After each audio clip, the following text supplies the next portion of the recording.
Oh, he's on out of here in a minute. No, come a little bit. No. We'll get you on the camera. No.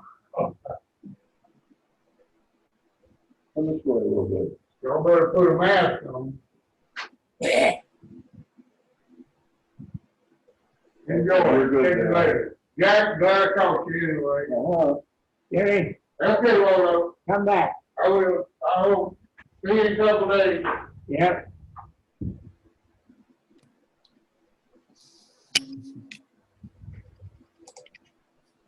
Morning, all. Hello. I'm staying on the computer for some reason. Hey, Waldo. Hey, we're all here.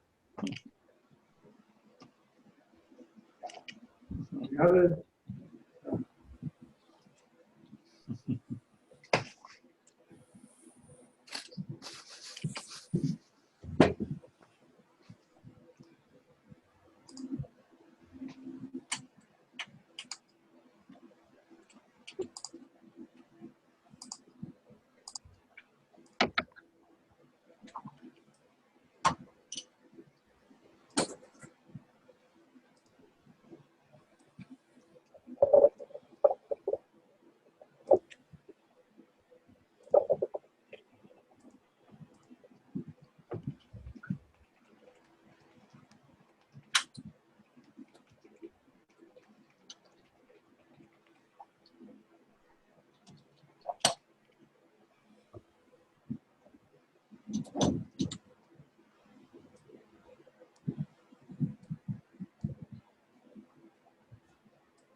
I think Ralph's just warming up. Warming up. I'm warming up. Oh, hi, Ralph. Morning. No, I've just asked if it already started. I said, no, Ralph's just warming up, doing his pre-event exercises.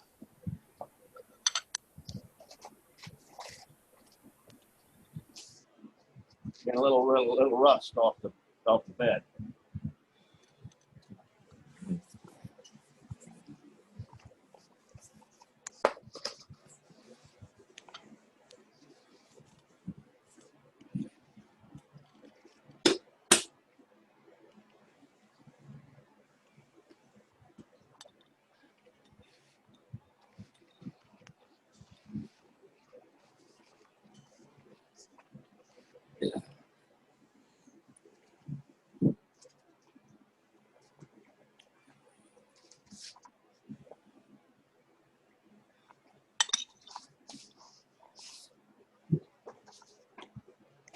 Who thought of this for the club? Who thought of this for the club? One of the guys is the teacher. Uses it, the schools, otherwise they charge.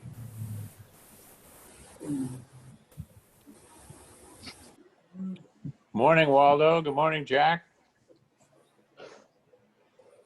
Good morning. Hmm? Waldo. Good morning. Brian, thanks a lot. Hi, Dave. Hey, is that you, Bob? Yep. Trying to finish my breakfast. Oh, okay. And Mr. Chrysler. And Siegley. Morning, Piper. Brian, sorry about that. It's something I missed. I saw that video and I figured, what the hell is this? So I didn't put it in. Yeah, that was real nice, Dave. Well, you know, this is a wood turning club. It's not political or religious content. So, And there was nothing religious or political about that. It was just nice music to turn wood by. yeah, it's nice depending on what your taste is. That's you know, true. It's nice. That's true. It's nice. It's nice depending whether you're a Republican or Democrat. So, what are you laughing about, Brian? You didn't even get to see the video. No. I'll share it with you later. Oh, thanks. I'll get your opinion on it. Yeah, yeah. We can always revise the newsletter. Somebody's opinion. On my computer, I just click it, but I guess yours are older or something. I don't know, you have to copy it and paste it up to the top line. You have to show me that. Let's see. Highlight it blue. Mm-hmm. You do Control C. Control C. And then when you go and you click up in the top line, you do Control V. I don't know why they didn't use a P, but they used a V for paste. Because P is for print. And it puts it up on the top, and then you just hit enter. Morning, Brian. All right.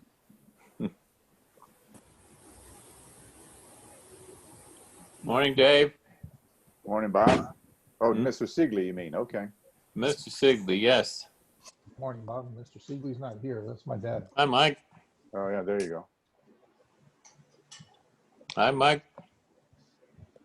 Yeah, I might twice.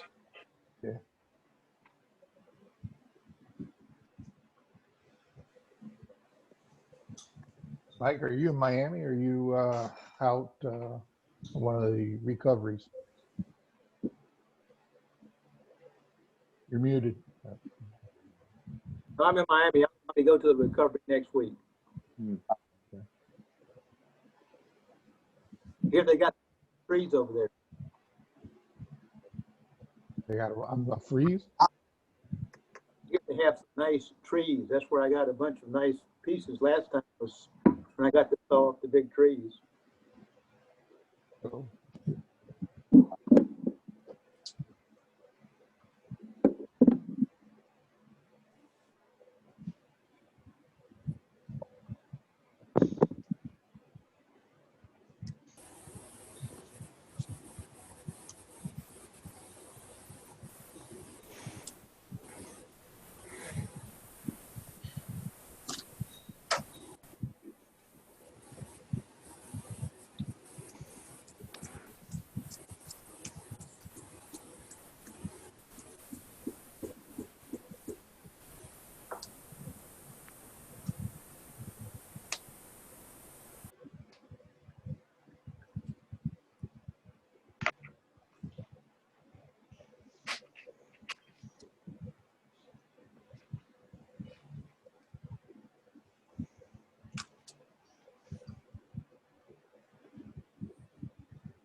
What type of gouge do you use for that? What's the proper gouge for what you're doing? Saying something? I can't hear. I don't know what's going on. I asked, what's the proper gouge for what you're doing? Oh, an old crappy skew. Just taking bark off. Is it one of the round ones? Can't hear you. Is it one of the round ones? Round ones. Yeah, the No, no, no, no. No, not an oval skew. I don't own any of those. So you sent them to Alan Lacer, is that what you did? Yeah. I never had one. Oh, I didn't buy a set.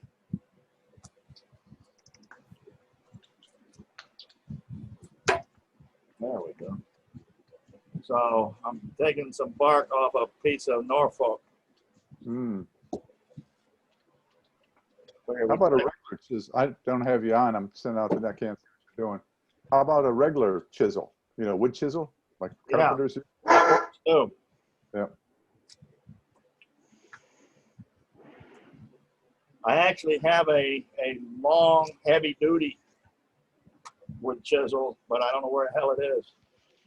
I think I know where it is, but I'm not sure. Well, if you go out and buy one, then you'll find it. Exactly. Go buy another one, and then you can find the one you misplaced. Right. So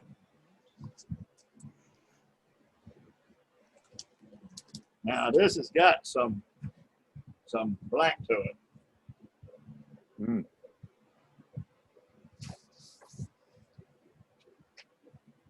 Good morning. Morning. Morning. morning, Good Dan. morning, Danny. How are you? Wonderful. That's great. How are you? Good, good. I try to make my plate as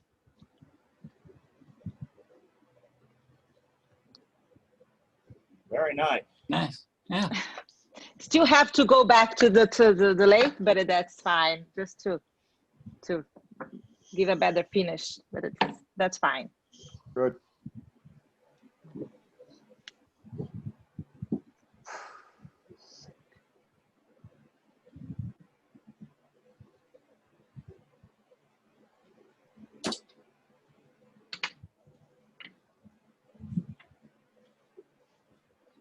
I don't know if I'll be able to get to stay to the end of the workshop, but that's so sorry for that. But Oh, I've got something to show you, Danny. Let me show you now.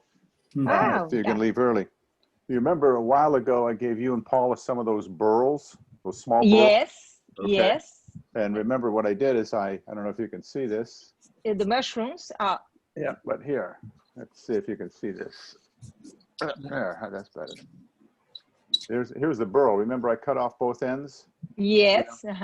And I found an easier way to mount them, easier than what I told you. So what I did is I just took a piece of wood. I made a worm screw chuck, see? Put a screw on it. So what you do is you just drill a hole in the bottom, you screw it on.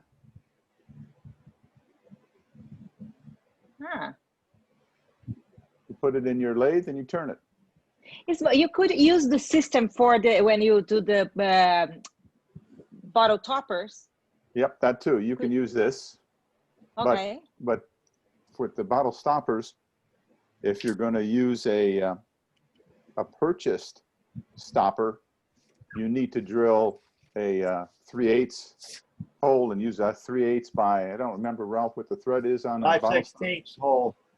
A 5/16 hole, but you got to have a 3/8. 3/8, 18 tap, 16 tap. Right. That will fit Okay. the bottle stopper thread. Okay. Now this is a thinner, no? This one This that is you like, used? oh yeah, this is a lot thinner. This is like a number. Yeah. It's a No, that's very- good. That's a very good idea. It's a Great. very, well, I didn't make it. It's been around for years. It's a real small screw. I don't know what it is. Number 2. Did you glue that in? Yes. Okay. So you just made Great that to idea, fit yeah. in the chuck? Pardon me? You made that to fit in a 4-jaw chuck? Yeah, the same size she's got. I've got a I've got a Techna tool like she does. Mm-hmm. You know, that I used on my jet lathe. Right. So I know it'll fit in her chuck. It's less than 2 inches diameter. Okay.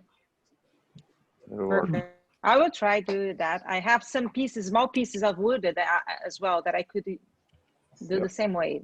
You can do that too. Mm-hmm. Yeah, it's pretty tight fit. But you can do it, of course, you don't want to make a small vase. Well, you could, but if you do, you go too deep, you're going to have a hole in it. You'll hit the screw. Mm-hmm. Okay. And how'd you get Thank the screw you. in the block? Well, what I did is, That, first I turned the piece, yeah. I drilled a hole, then I put a little epoxy in there, screwed in the screw, and cut off the head. I've got a Dremel tool that's got a cutter. That's what I used. Okay. So it's just like the worm screw that you get with, that's, you know, the difference there is it goes right into your chuck. Here, you don't need a chuck. This is the chuck. Mm-hmm. No, that's good. Yeah. So, Yeah, that's it. You can make bigger ones. I think Ralph made one for some of the work he does. I've made a couple different ones for different projects. I did I'm not going to dig it out, but I made a very small one. I was doing handles for toothbrushes and shaving razors for a guy, and they had a can't remember, it was a 4mm or 6mm thread on them.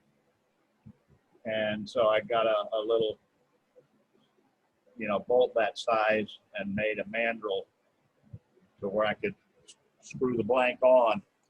Because when you're making handles and stuff like that, you have to drive it off of the female thread so that it will be concentric.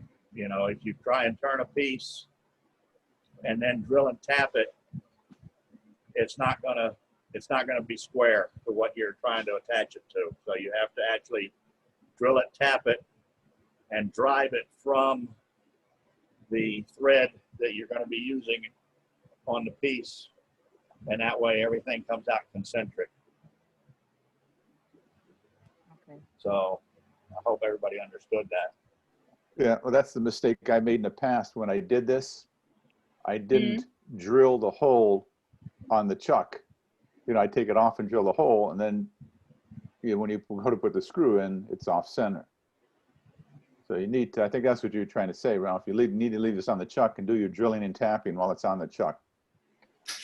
Okay. Well, no, actually, if it's something like a handle for, I just like the bottle stopper. Okay, if you turned a bottle stopper and then drilled it and tapped it to screw onto the metal piece, Right. 90% of the time it's not going to line up properly. Right. That's why you drill it, tap it, and you use the mandrel to drive the piece to turn it, and that way it comes out concentric. Okay. So we'll ask you questions later, Danny. So I hope you're writing this down. Yeah, this is a test. It was a test. Only a test. Whoops. You thought those? I was in the mute. I didn't hear anybody. So, I guess today I'll turn a little piece of Norfolk. I'm not sure what we're going to end up with out of it. What I'm going to do is first get it round, and I'm looking at the nuts on this thing, and it's kind of hard maybe for you guys to see. There's one there, sort of. Big one there. Here. And of course, very rarely do they line up in perfect alignment going around the tree. They're up and down. So depending on what you're looking for in your finished piece, you have to move the piece on centers before while you're starting to rough it out to try and get everything to line up. So I'm going to attempt to show you guys that this morning, and then we'll continue on depending on and see what we can come up with this piece. So Are you going to think about at this point how you want the wagon wheel to look, or are you just going to round it off and go from there? well, I'm looking at this piece of wood and debating on what I can get out of it. Because of the way it's cut, the branches are pretty much in the center. So you could just make a bowl with the eyes around the perimeter, or you could reduce the depth of it. You know, if you wanted to waste a lot of wood, you could make a platter out of it. Once you get it lined up, you could get a very shallow hollow form out of it and have the branches exposed on the top of the piece. So I'm looking at this thing, trying to determine which way the branches go, whether they're going, kind of hard to tell with this one, which way they're actually running, because of course they don't run straight in piece, they run down at an angle. Okay, so as the tree's growing, you know, the branches are sticking up. So when you're looking at the side of the tree, as a cross section of the tree, the branches are going from the outside of the tree, they're actually going down as they go towards the center. So that also, you know, depending on how much wood you've got, determines what you're going to be able to do with the piece. So I guess let me take a guess. Hey, Ralph, Yes. I asked Lee Sky because I started turning, and you know he likes to do Norfolk nip. He says that the triangle under the branch, there's like a little triangle under it, is the down direction that the branch is going into the wood. Yes, that's true. And this particular piece is kind of weird because one branch has it going underneath and the other one has it going the opposite direction pretty much. But Well, that one must have been growing laying down. yeah, that could have been. It could have been sideways tree. So Ralph, I just sent out a link to everybody. It's an article that I found years ago, and this guy, he shows you a picture of the side, which way the knots are growing, and what the wagon wheel look like, whether you want on the inside or coming around from the outside. So I just sent that link to everybody. Thank you. Okay. So I'm going to take a guess and say that these are going that way. So let me get this thing between centers and get it rounded off and see if we can at least get the branches lined up, and then we'll go from there. So on this, I'm going to start it between centers with a spur drive.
got a big knot here that I didn't cut close enough, so that's going to take some beating and banging for a few minutes.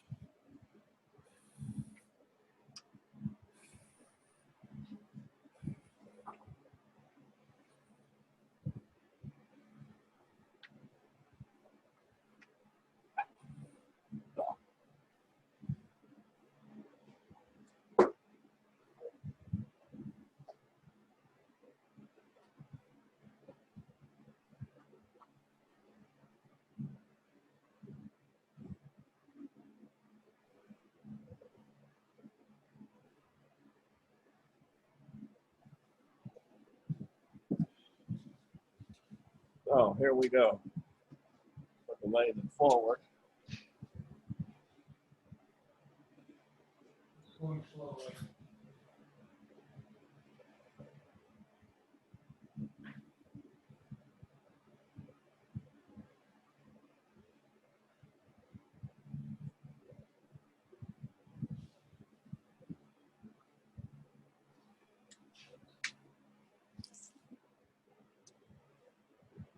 Okay, this piece is about 11 inches in diameter.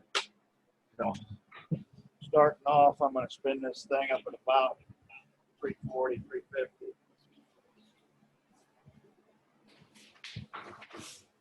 I'm going to use a 3/4 bowl gouge to get started.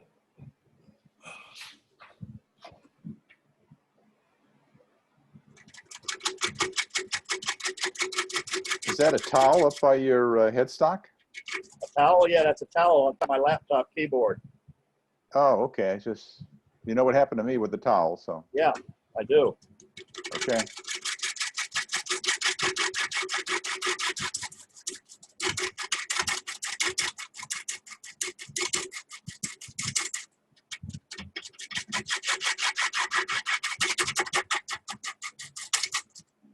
So let me stop for a second. Assess this. So.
Bring my tool rest up closer now that I've got some clearance.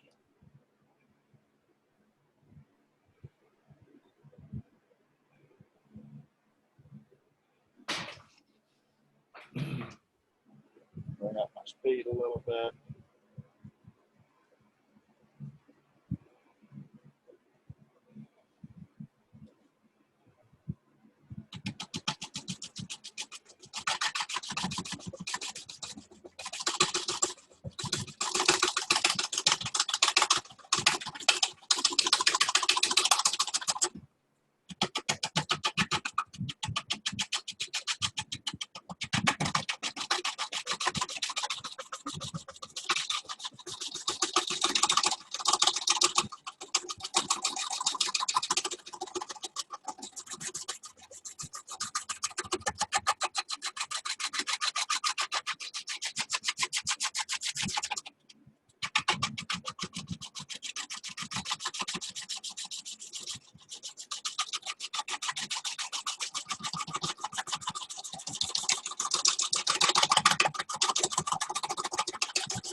whenever you're working with a wet piece of wood, you need to keep checking on your tailstock that it does loosen up, because wood, you know,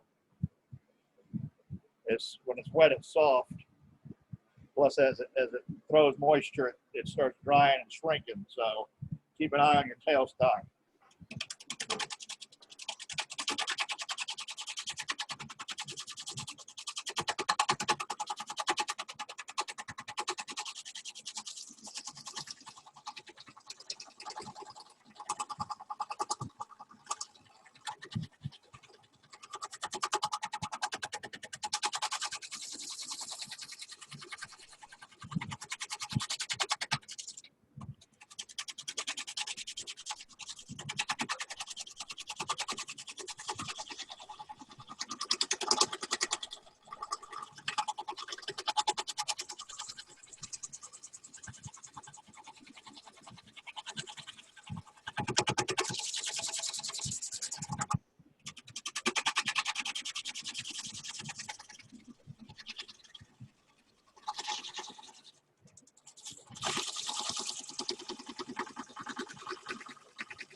So the rot going on here is kind of deep.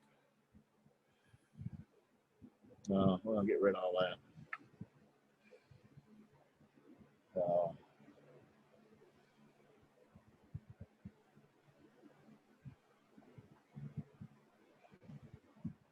So now at this point, what I'll do is I'll take a pencil and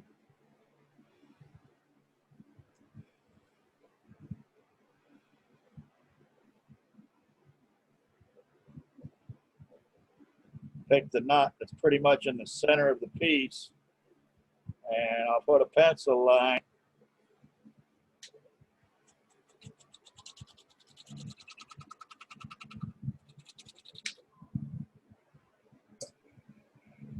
around the piece. I don't know if you guys can see that.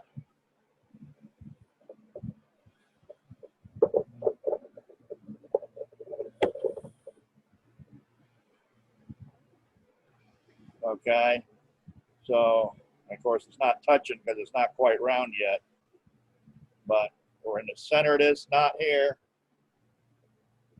We're really close to the center on that one there. We're towards the bottom here. We're way on the bottom on this one. We're in the center on this one. So what we want to do is shift this piece a little bit.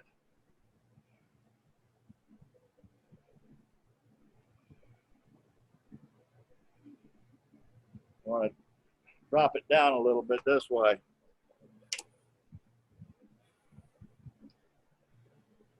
I'm going to loosen up the tailstock and just let this come down a little.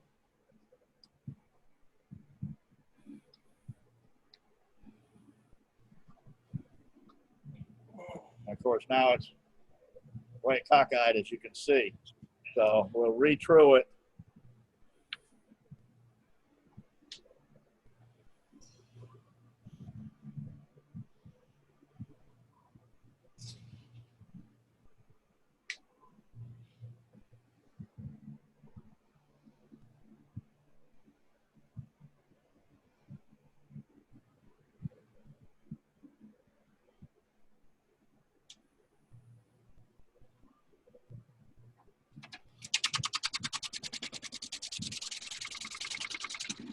Actually, I'm going to switch to my big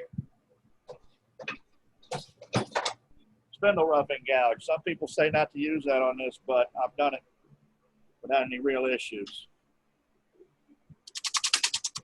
Say, Ralph, can you? Yes. I don't know if it's just on my system, but every so often you go away and Jim Farrington, we see your profile. I mean, the blank screen with your name on it. I don't know if anybody else sees that.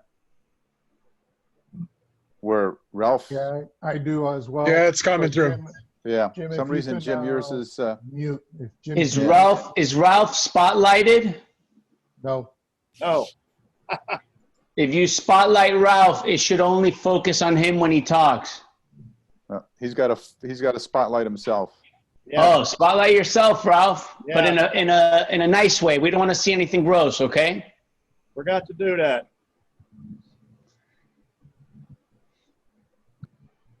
That comes with middle age, right, Ralph?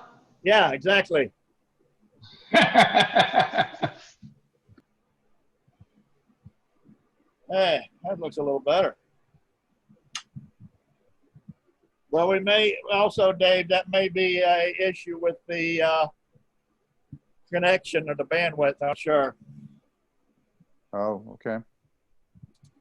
I don't remember this ever happening before, though.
Okay.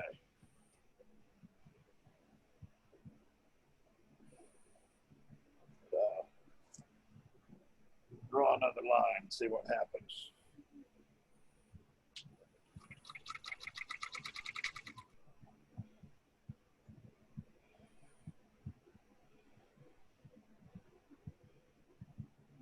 That's probably about as close as you're going to get. I don't know if you can see that, where a little teeny bit high on this one, almost center there, pretty much center there, there, and there. So we're pretty, it's about as good as it's going to get. So at this point, now it's just a matter of shaping whatever we think we're going to make. I'm thinking that on this piece, that these branches are running towards the tailstock. So what I'm going to do is I'm going to make that the bottom. I'm sorry. I'm going to make that the top. So what I'll have to do is put a tenon on here on this end. That way I can turn it around, make a bottom with appropriate tenon or dovetail, whatever, reset the bottom, and then turn it around and finish the top. Hopefully the knots will show across the top of the piece. So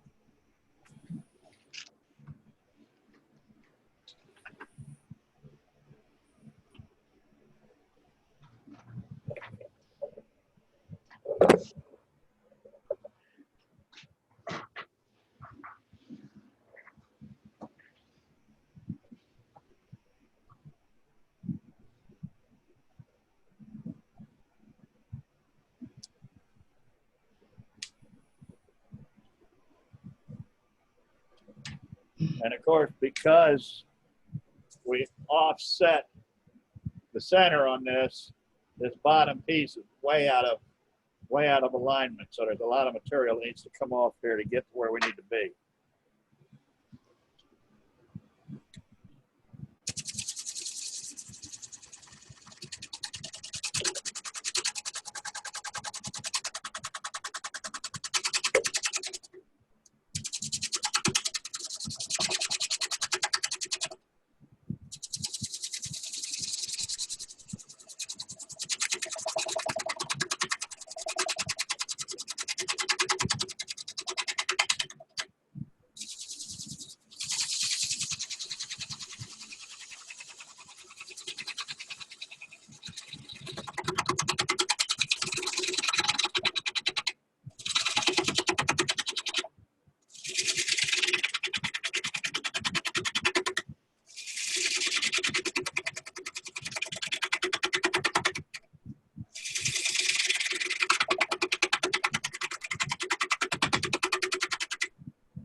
Yeah, no.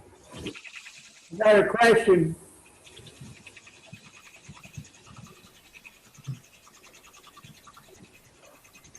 Hello?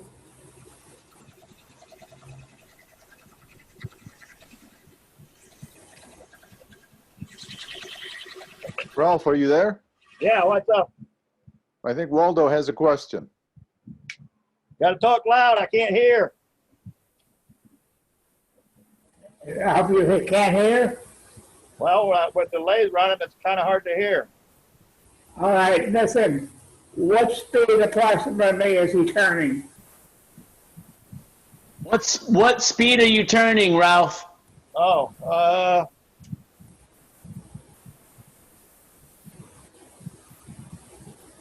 just under 600. Okay, thank you. All right, I'm going to crank it up a little bit more.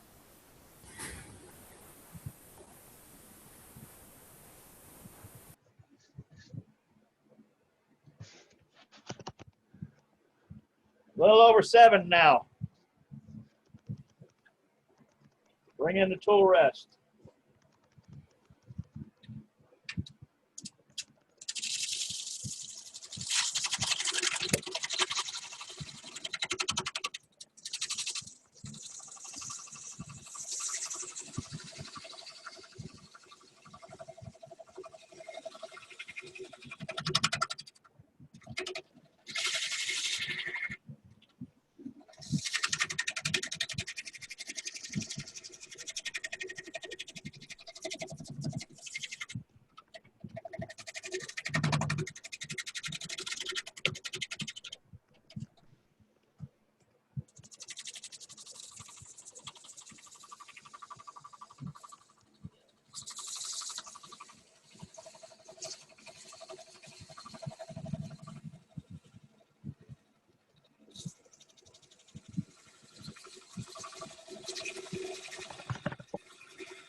Drop my tool rest a little bit.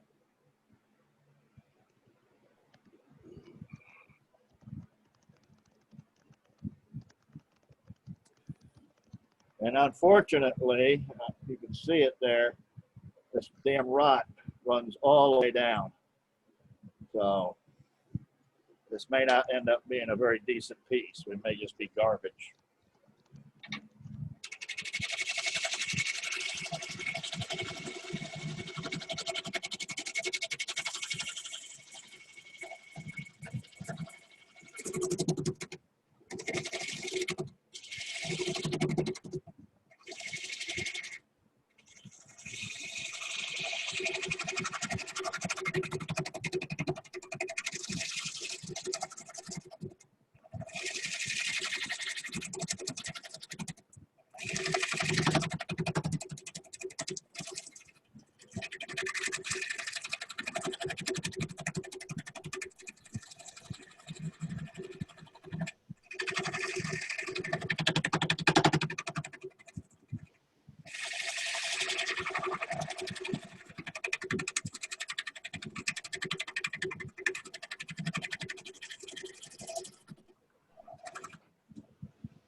All right, I'm going to use a parting tool.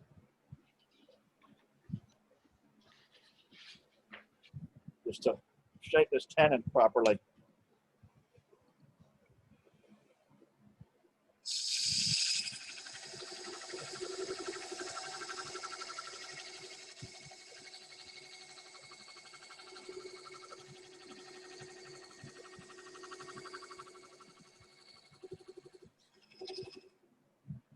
I think that's a little bit deep, so I'm going to take a little more over that tenon.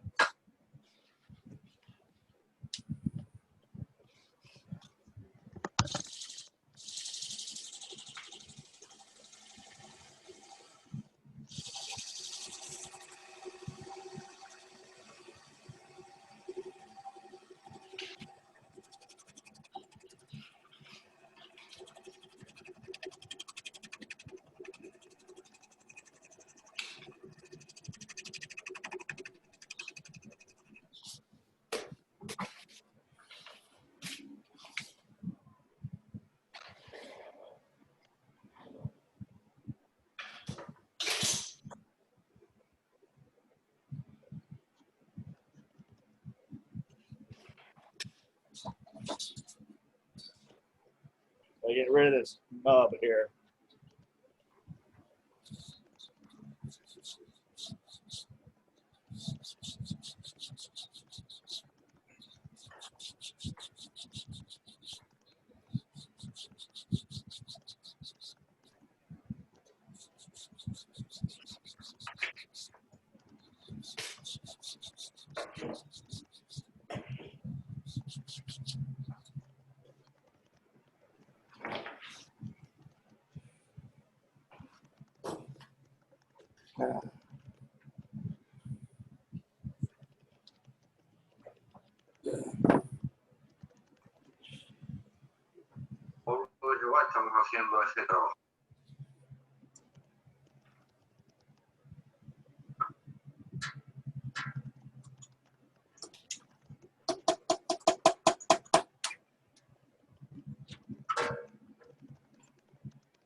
Now, most of you know when you're putting a chuck on, when you get close to the end of being all the way under, you want to give it a good snap so that it seats up there good and tight.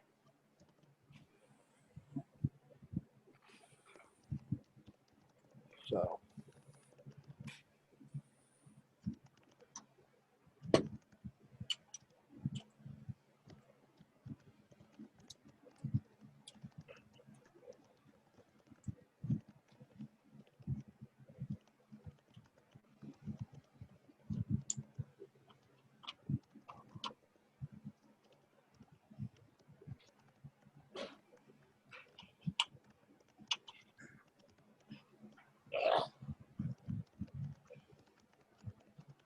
Now, another thing with chucking, making your tenon sizing.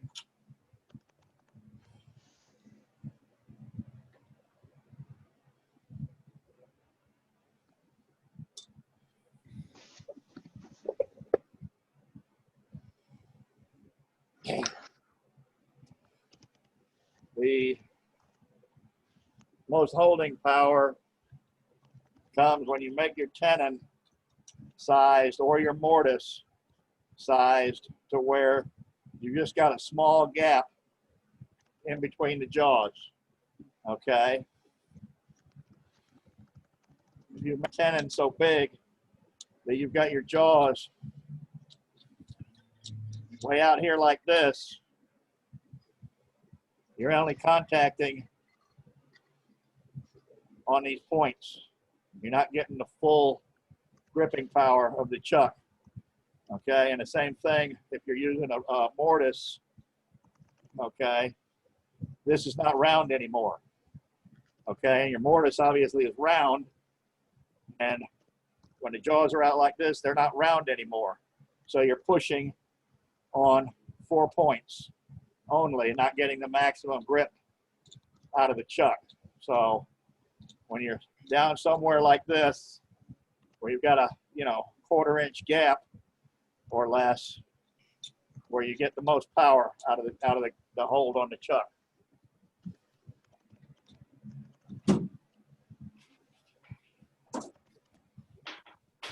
So, and just for safety, I'm gonna bring the tailstock up while I get rid of all this excess wood out here and get a bottom form.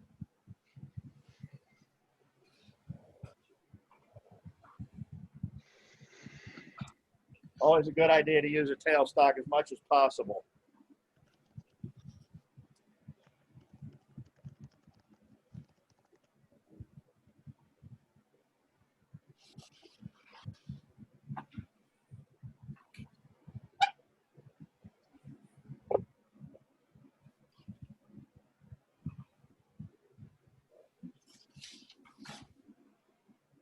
And check your clearance.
Boy, what a shame. Stuff is just rotten as can be. I don't know if you can see that. All in here. The whole thing is a streak that runs all the way to the center almost.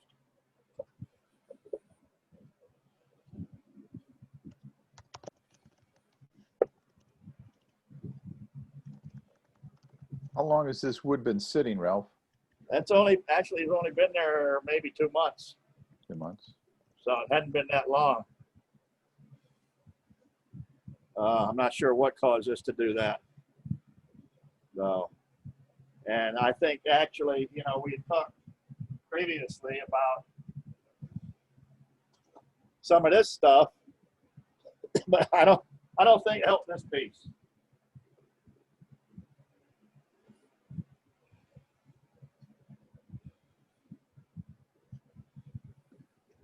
So, well, we'll continue on with it just for fun.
If it's okay with you, Ralph, I'd like to add something to this Norfolk while you're turning this. Huh? I'd like to add something if it's okay with you. Yeah, go ahead, talk. On, like Ralph said, he had this for 2 months or so. You don't want to keep Norfolk too long. I've had some pieces I left for maybe 6, 7, 8 months, and then it's really too punky, just so you know. But if you don't think you're going to get to it for a while, what I found helpful is I'll take a piece of Norfolk, I'll leave the bark on, I'll cut the knots back as close to the bark as I can, and I'll wrap it in stretch wrap. And what that does is 2 things. It keeps it moist, keeps it green, plus it speeds up the spalting process. So, I mean, if you don't wrap it, as you see, Ralph didn't wrap his, he left it sit for 2 months, so he's got, you know, nice enough spalting. But if you want to spalt it more, wrap it in the stretch wrap, and just let it sit. Leave the bark on, just cut the knots back. The reason you're cutting the knots back so it doesn't puncture through the stretch wrap. But if you do have a piece and you let it sit for too long of a time and it's really dry, what I've done too is I've taken that piece to the point maybe that Ralph's got here, and then what I'll do is I'll stick it in a bucket of water and Dawn soap. And there's a lot of different ways people talk about they mix 50 Dawn soap and 50 water. That's a lot of Dawn soap. Or you get any of that dishwasher soap like at BJ's or Sam's or Costco, and you can do it 50-50 there. But I just put enough in there to make so it feels slimy. And I'll let that sit for maybe 3-4 days. And what I do is I'll take something like a brick or something, lay it on top of the wood so the wood sinks. So after that sits 3-4 days, you take it off, you hose it off to get that slime, get the soap sliminess off. Maybe let it sit for a day and then go back to turning it. And that worked well for me. I've also done that with mahogany. I've done it with any wood that I have that's a nice piece of wood that's really punky. And that just eliminates all that dust when you're turning it. And that's it, Ralph. Yes. That does work. Actually, you can get that stretch wrap over at Home Depot on the roll. And it's also a dollar store is where I get it. But anyways, it's also good for keyboards too in your shop. Ah, yes. Or I could get one of those keyboards like they got in the auto shop with the plastic cover built on.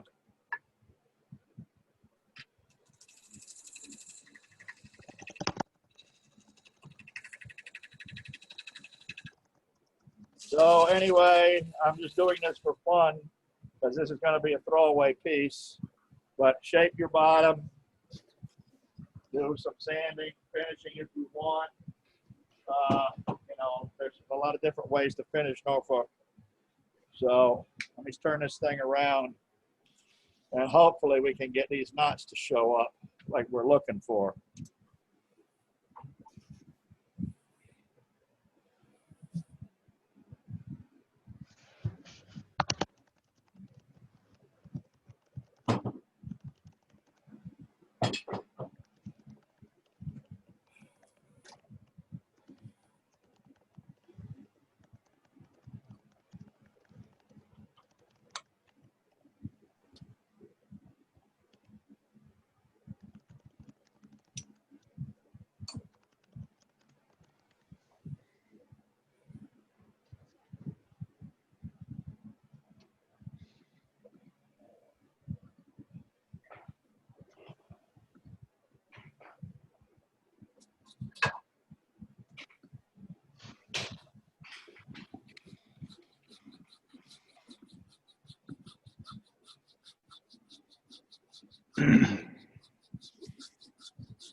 All right.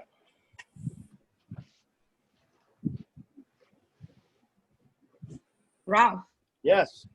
I have a question. For this part that you think that is it's a problem, couldn't you use a resin or a glue that would make it harder and to save the piece? You could. Some people would I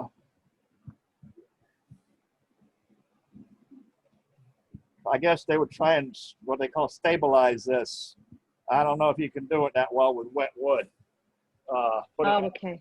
Put it in a vacuum. And to be honest with you, I think a lot of these people that you see on YouTube and Facebook with all this epoxy and stuff like that spend too much time and too much material money on crappy pieces of wood. Okay. So, I mean, we got so much wood on the street here that, you know, if I wasn't doing this to show you guys, as soon as I put this on the lathe and saw this, it would have gone in the trash right now. I wouldn't even waste any time turning it at all. You know, I just pick up another piece of wood. You know, it's just not worth it. So. Okay. I'm happy to learn that though. Learn what?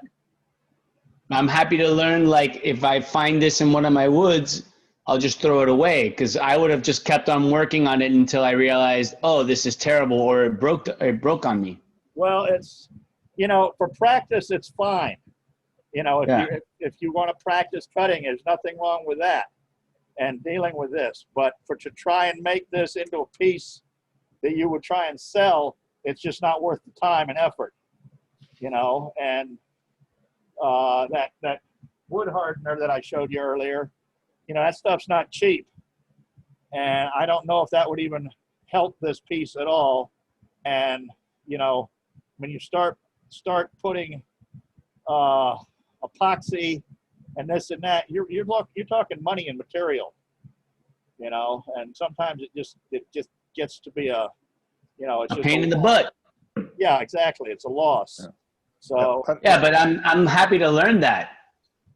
well, you know, when you first start, it's like, oh, I got to make something out of every piece of wood that I got, and then Exactly. finally you realize, wait a minute, Yeah. wood is free. I got tons of free wood, so I'm not going to waste my time on this garbage.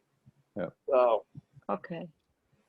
Yeah, and I think on the epoxy too, in a case like this, the epoxy wouldn't seep in as good as the hardener does. The hardener really. no, well, not only that, Dave, from what I've heard, because I've never worked with epoxy, I know Ozzy has worked with some.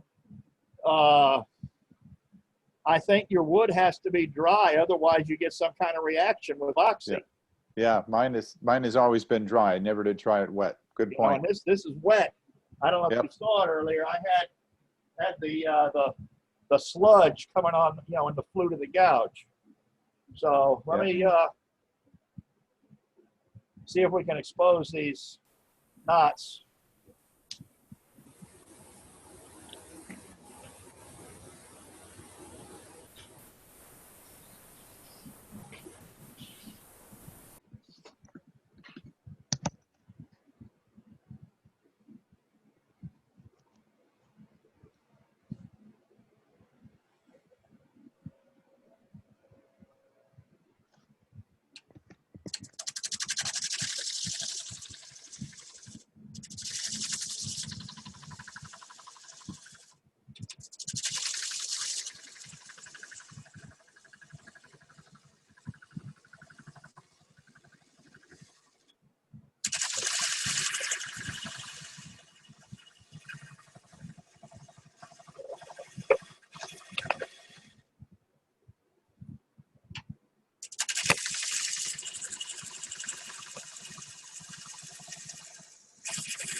Now what I'm doing here, I'm looking for as I'm working down towards the knots,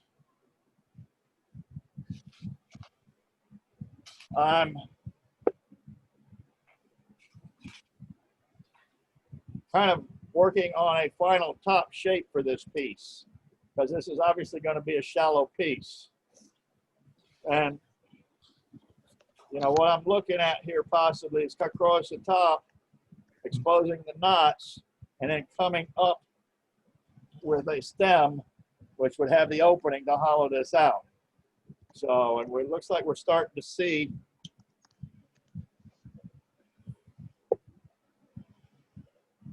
a little bit starting to show up here. So I'm just going to start working this down, and as of course the lower I get here, I need to remove a little more here to make it, you know, pleasing looking.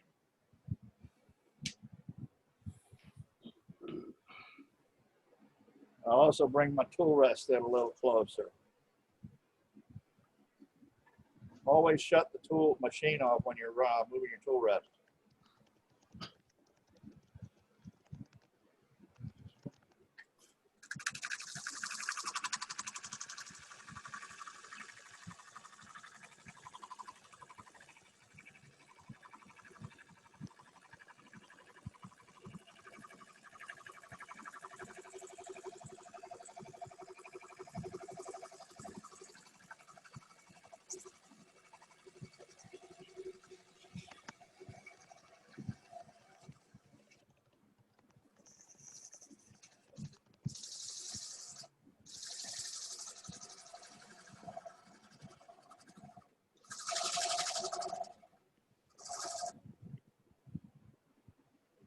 So now it gets to the point where you need to stop every so often to see, okay, now here on the outside, there really wasn't a knot showing, but down here, you can see it, see that branch starting to expose right there.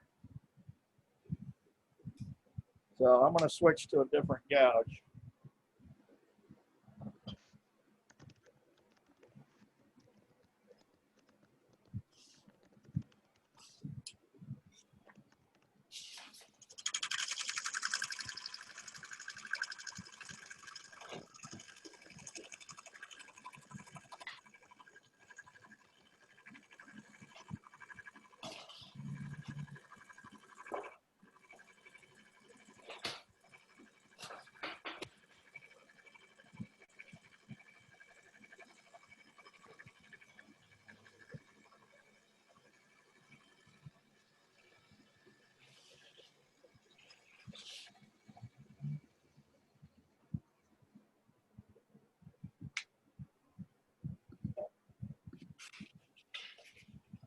Okay, see, we're showing a little more there. So you just have to work it down slowly until you get to where you get what you want. Now you can't really see it, I don't think, from the camera angle. The way I'm holding this tool, which is something we saw at the last meeting on Glenn Lucas' demo about holding that tool with the handle down and against your body, and you're cutting with this edge and you're getting a shear cut instead of holding the thing up here like this level and cutting with just a point. When you drop that handle down and cut on this side at at approximately 45-degree angle is what he showed, you get a much cleaner cut. It reduces your sanding a whole lot. And I don't know anybody that likes sanding.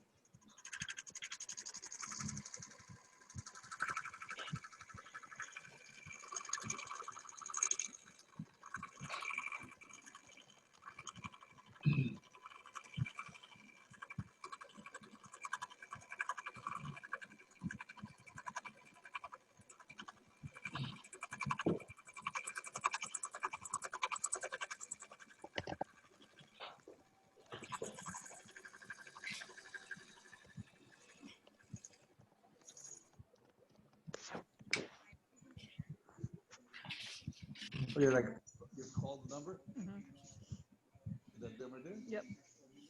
Did I hear a question? Big one that you put on.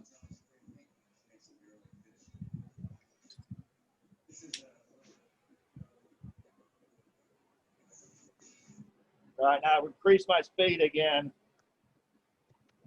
I'm a little over 800 RPM. So.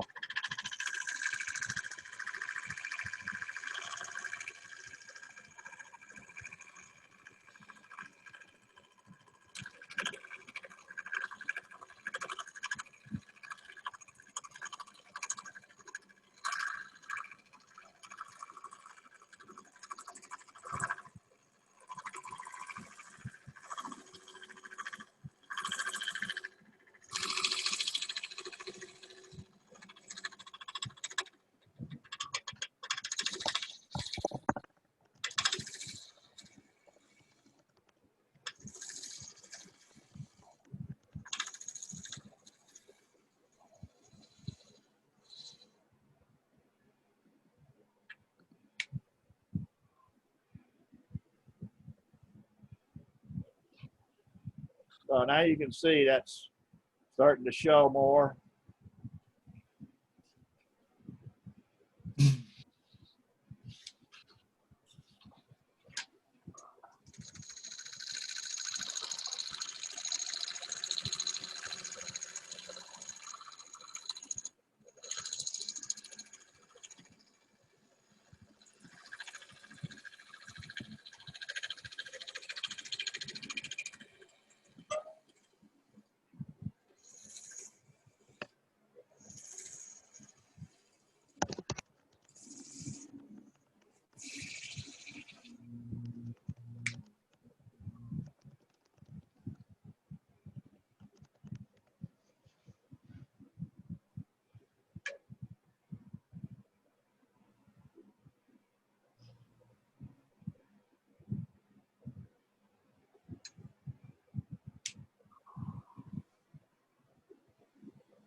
Now you can see them really starting to show up.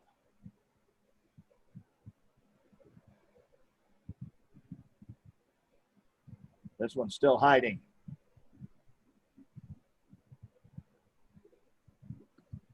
So let's take another pass.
All right, so I think what we'll do is I don't know if you can see this one here. It's actually, the way that branch was, it was coming in a lot lower than the others. So it's actually showing up, the center of it's actually showing up here on this vertical section. So let me take another cut.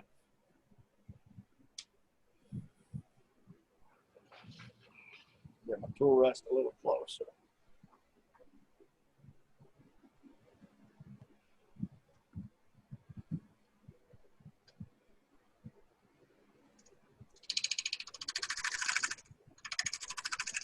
And what I'm also doing, I'm actually coming back past the maximum diameter and rounding this over a little bit to show a little bit more of those on the outside edge.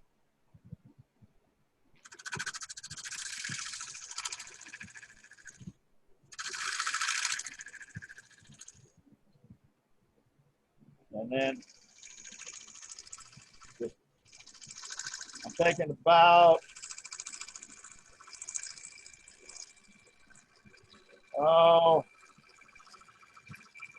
maybe a 1/16 of an inch of material off at a time here.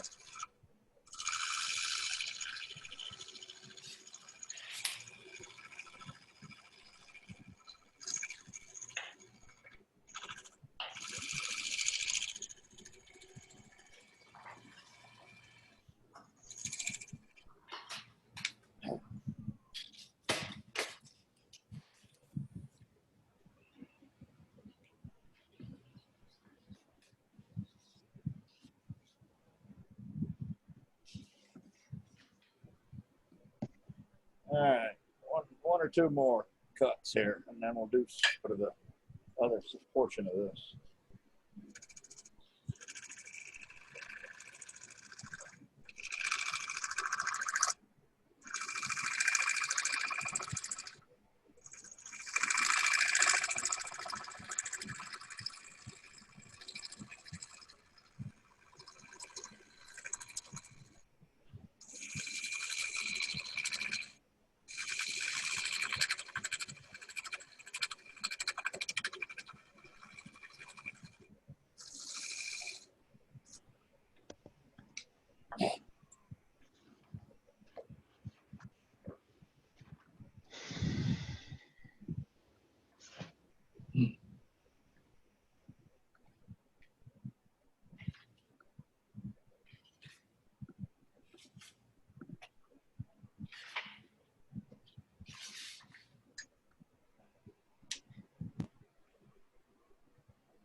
reduce this neck diameter a little bit.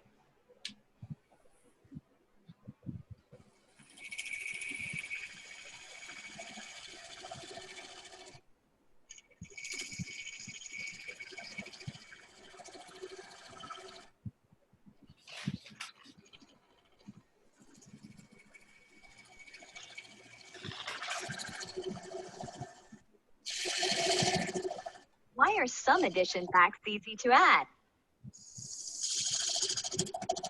What's that? No, sorry, that was me. My bad. Oh, I Yeah, did.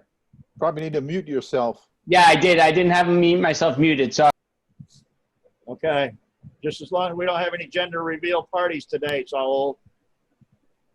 No gender reveal parties today.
Okay. So get rid of this excess material up here at the top. And then on to the pretend hollowing.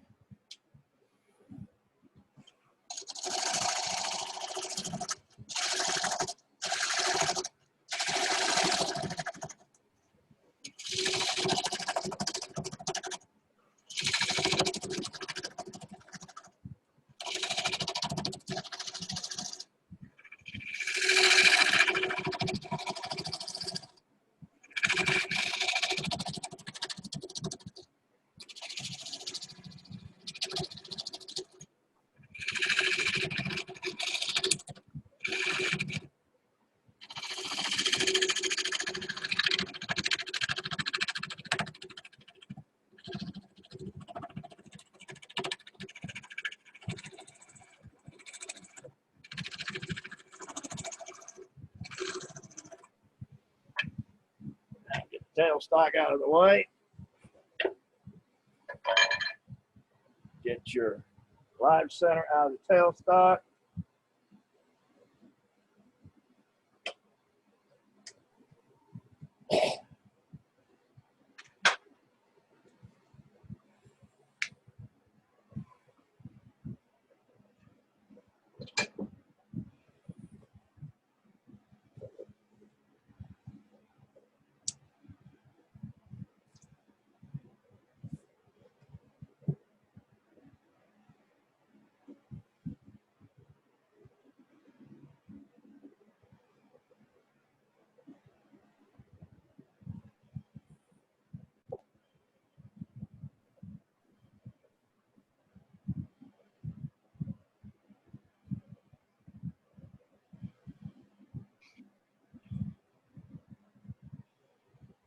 So at this point, then it's on to hollowing. So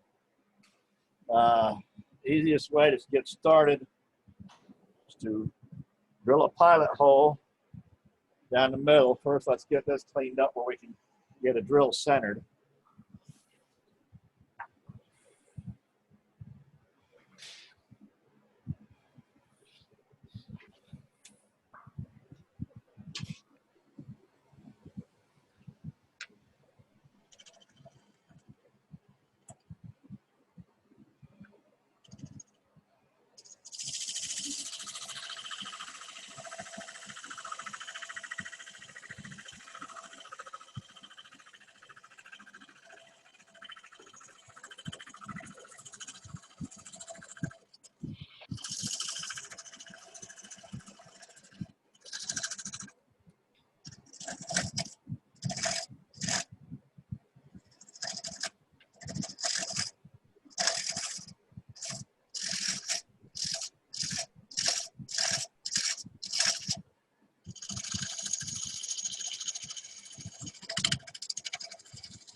You can see actually this one branch that wasn't showing up on the outside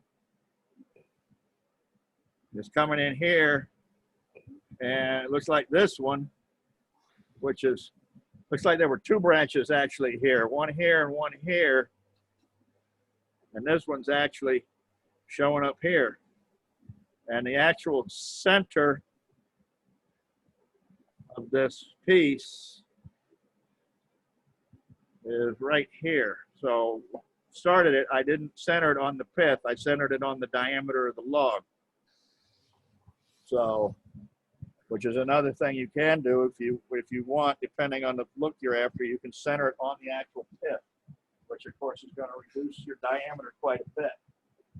But as you can see, we started out with a 11 some odd inch diameter piece, probably 12 inches long.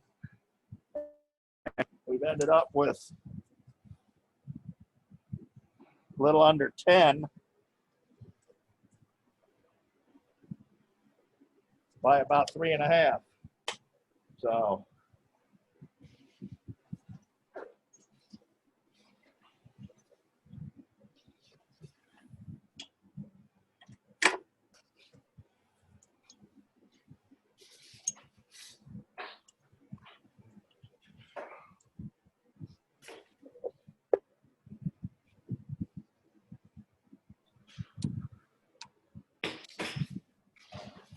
I'm using a drill chuck mounted in a tailstock with a 3/4 twist drill, metal drill is commonly called. And what I'll do is I'll take a measurement from the bottom, okay? I'm not including the tenon on the bottom. So I've got a total of about 3.5 inches. So what you can do is mark your bit. I'm just going to use a marker. You can use a piece of tape a little better, make it easier to see. So I just make it 3 inches. I'll go in. Now when you're drilling, as I mentioned before, you want to reduce your speed a great bit. So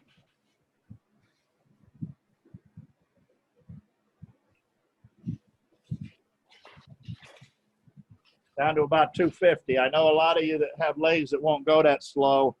So when you're drilling, you know, your lowest speed probably on a lot of those machines is 500. So you've got to clear the chips often.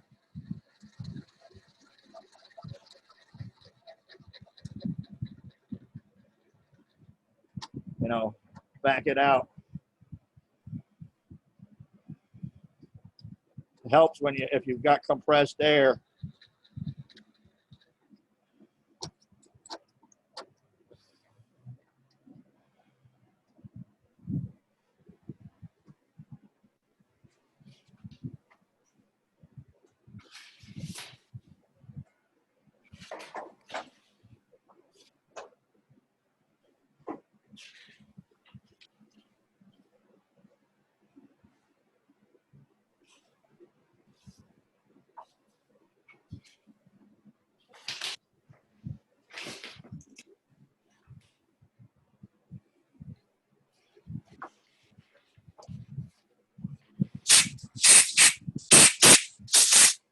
Okay, so what I've got here is a air gun. And what I did is I took the safety tip out that has a couple little holes going sideways so that you can't push it up against something. And I put a plumbing fitting in here and a piece of copper pipe so that I can reach inside of vessels and blow the crap out.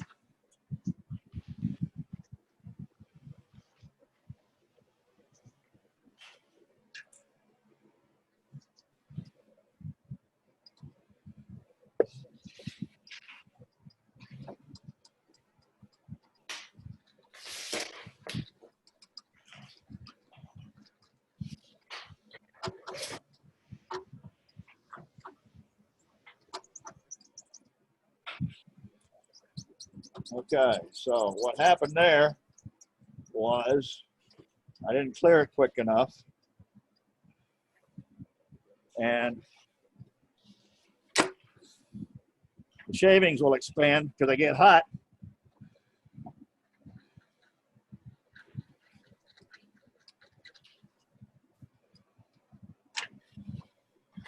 You see them expanding there?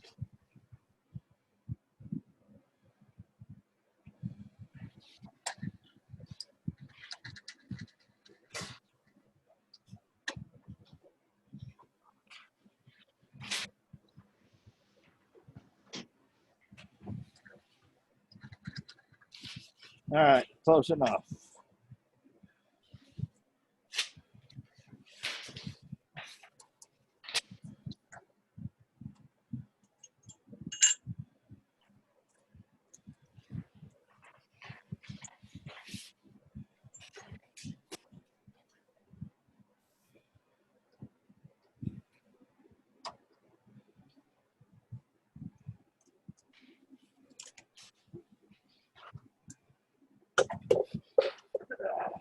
That out of the way.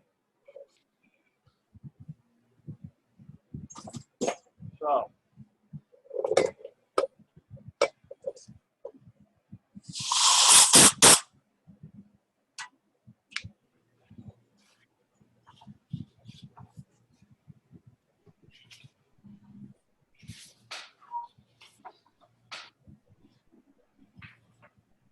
then we come in and we start hollowing out. Obviously, I'm not going to hollow this whole thing out because I'm don't have the rig set up that I would normally use. So I'm just going to do the neck and a little bit. So, and for this neck and that first area, I'm just going to use my bolt gouge. Bring my speed back up. And while I'm at it, we're going to check the chuck because, like I said, this is wet wood. It's losing moisture as you go. So just going to give that chuck a tighten.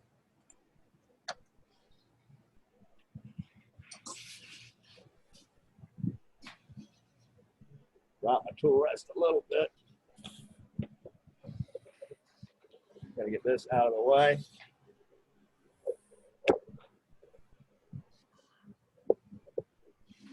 So I got room to swing the tool.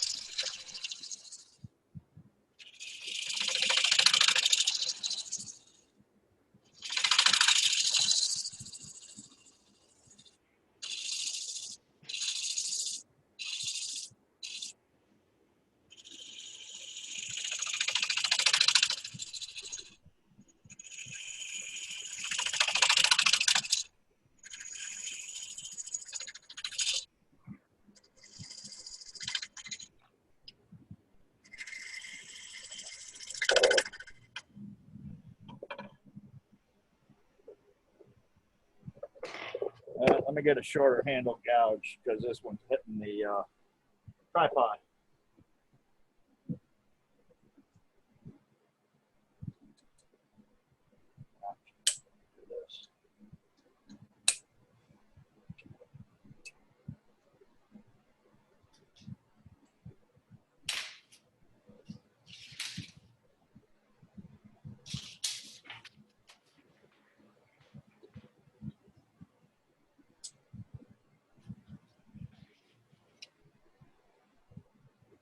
Now we're cutting end grain here. So if I try and go in, let me show you what happened here. If I go in this way.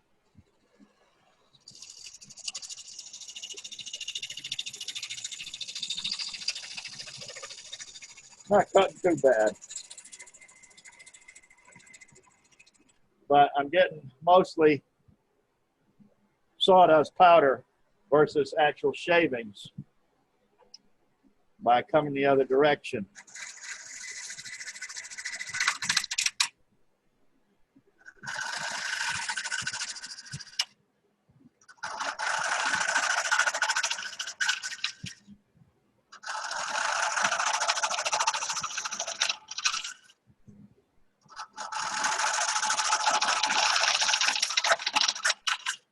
Now, obviously, with this tool, I can only go so far in there.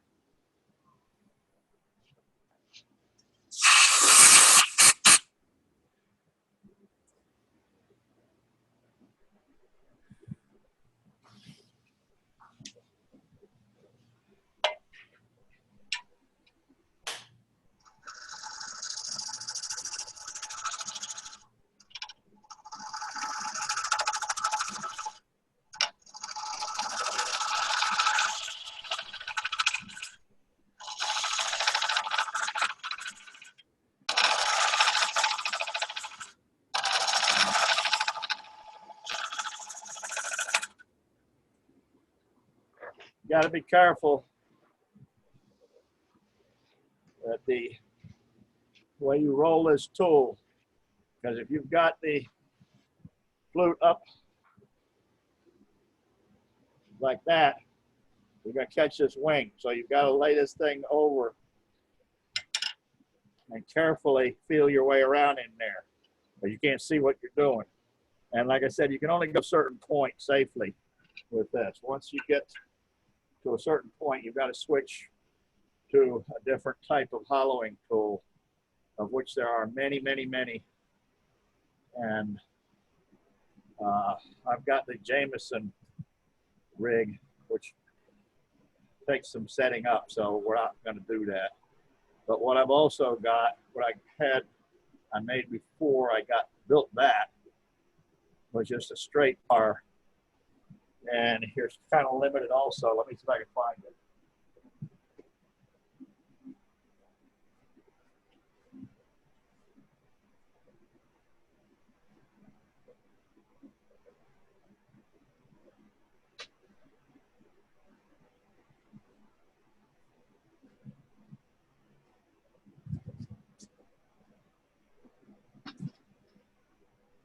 So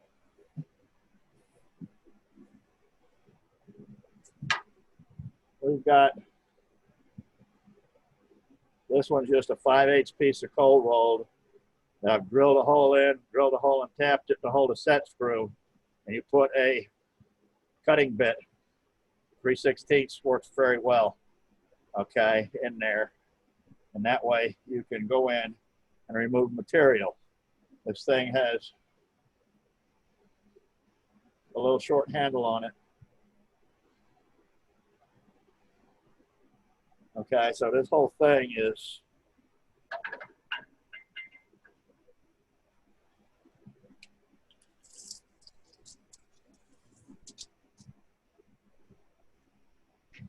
.46 inches overall.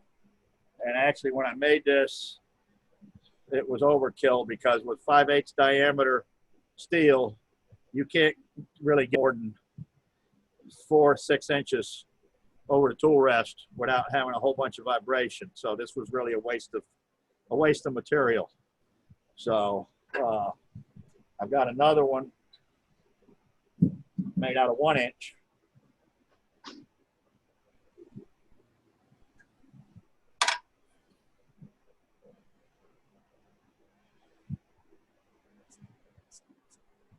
One-inch bar. Same thing, hole drilled in it with set screws. And it's a little over 4 feet long, and it's heavy, and it'll make you work.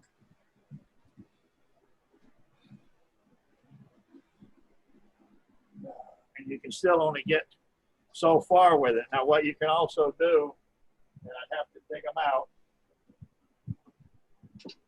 I'm not sure where they are, like some other stuff. They make swivel tips to go in the end of these bars, which I know some of you have seen them. So you can actually swivel the cutter. Let's see if I can find it.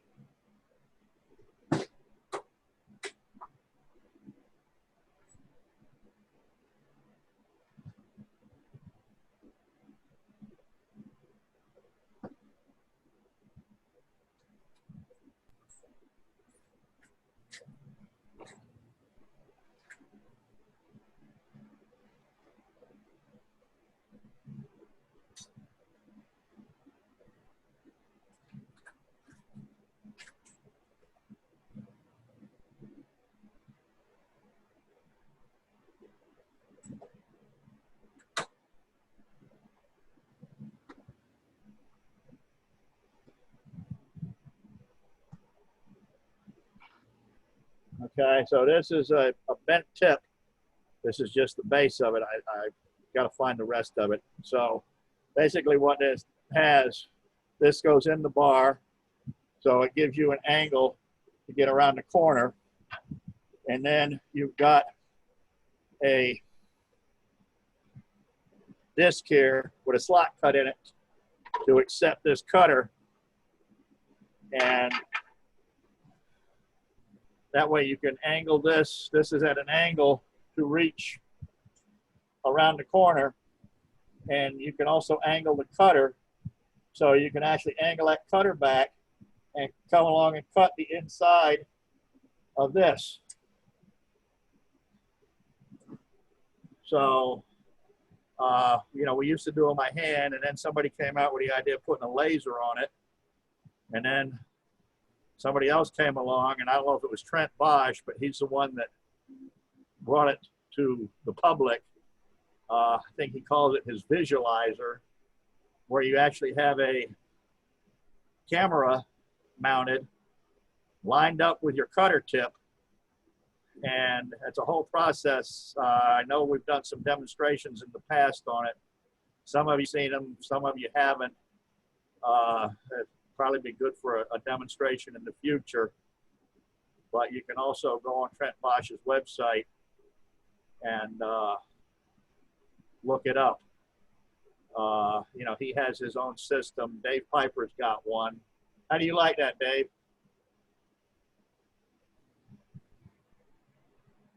Okay, whoops, sorry, I didn't have it mute.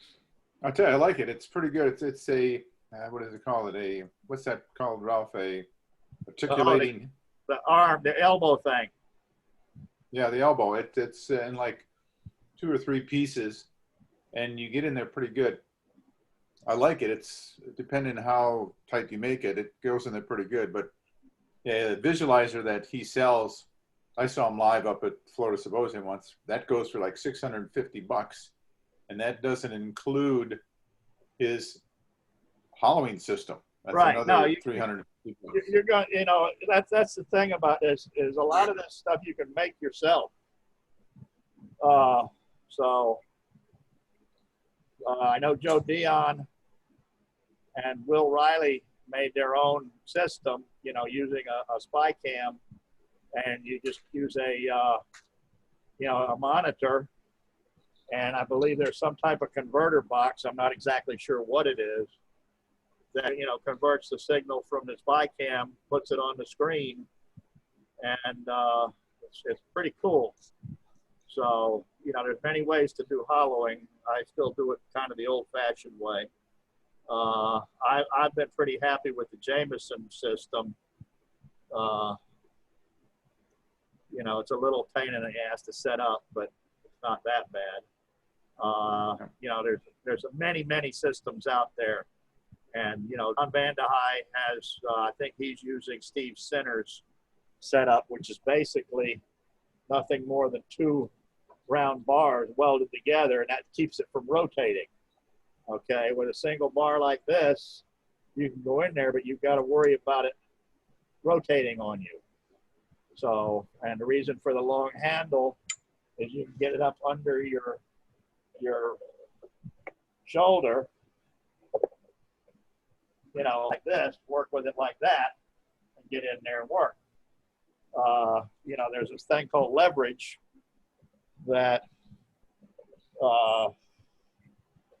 they forget what the ratio is. I think for whatever you have hanging over the tool rest, you want 5 times as much on the backside. So I believe that's what it is. Bob Neese also has one. Bob, you want to talk about yours? Bob Neese has got a hollowing system. Well, the system, it's like Ralph said, it's a little tough to, cumbersome to set up, but once you get it set up, it uses its own leverage, and it uses a bit that that's curved. You know, you know, you caught me off guard here. Well, I haven't used it for so long, but I really like it. Yeah. Because it's very stable. What was the name of it? What's the name of it? The Simple, what was it? Give me some time. You know, Mike has one. Mike has one too, I think. Maybe he remembers the name of it. Well, I'll remember the name. If I do, I'll come back. But if I remember, that one is one of the least, it wasn't as expensive as the Trent Bosch and the others. And Jameson. Definitely. Trent Bosch. Yeah, definitely it was not that expensive. Yeah, Trent Bosch is about $350 without the tools. But yeah, the thing about Trent Bosch's, you can put your own hollowing tools in there. You know, you're looking for 5/8 or 1 inch or 5/8, but you can use other tools. This one has an add-on that I didn't buy that has a laser light on it, which will tell you, you set it up and it gives you your thickness.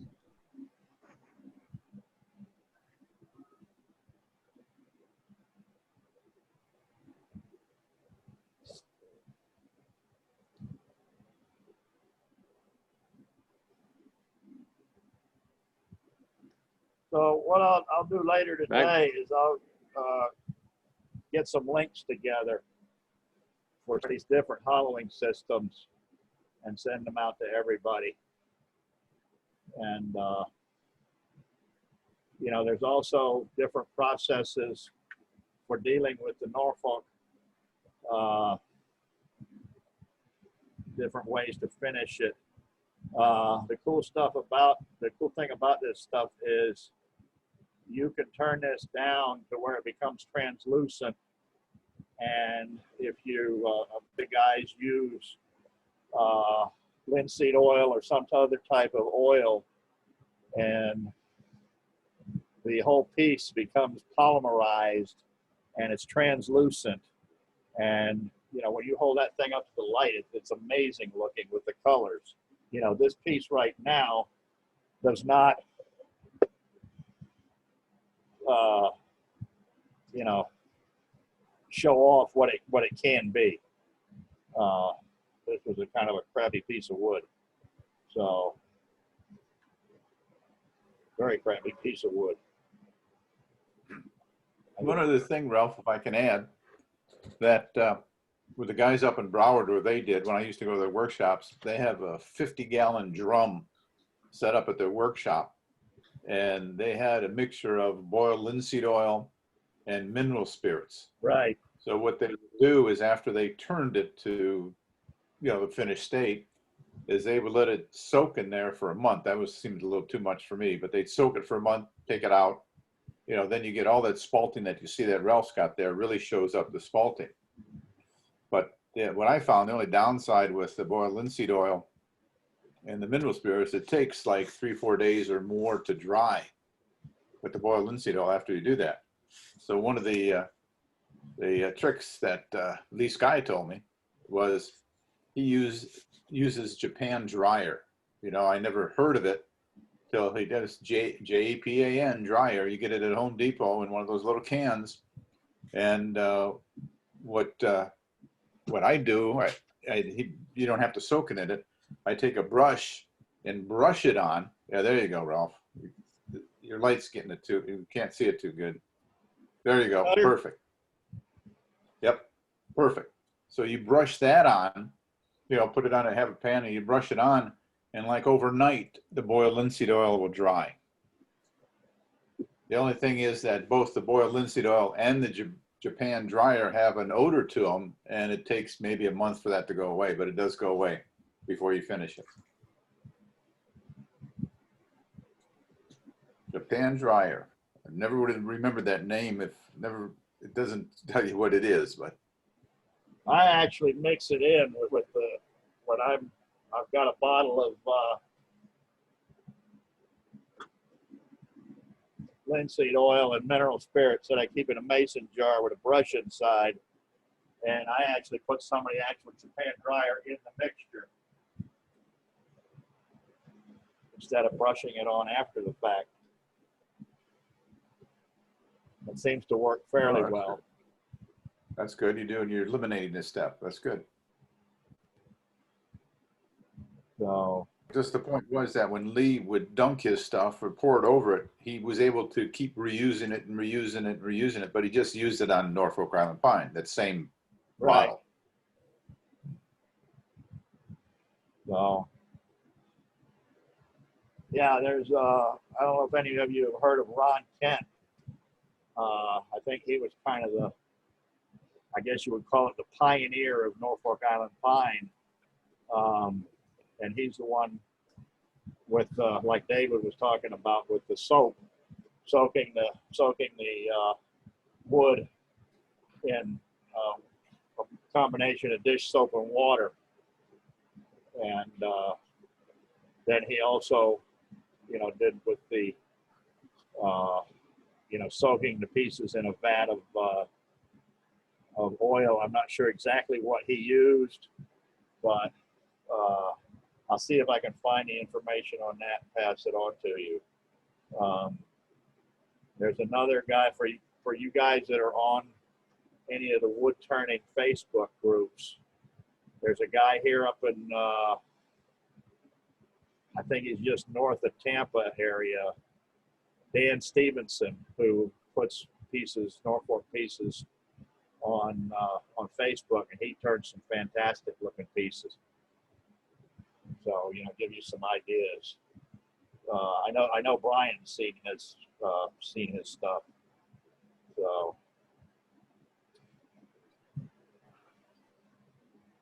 anybody got any questions?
I do have something I'd like to ask you, Ralph. I've been dying to ask you to show us this, if possible.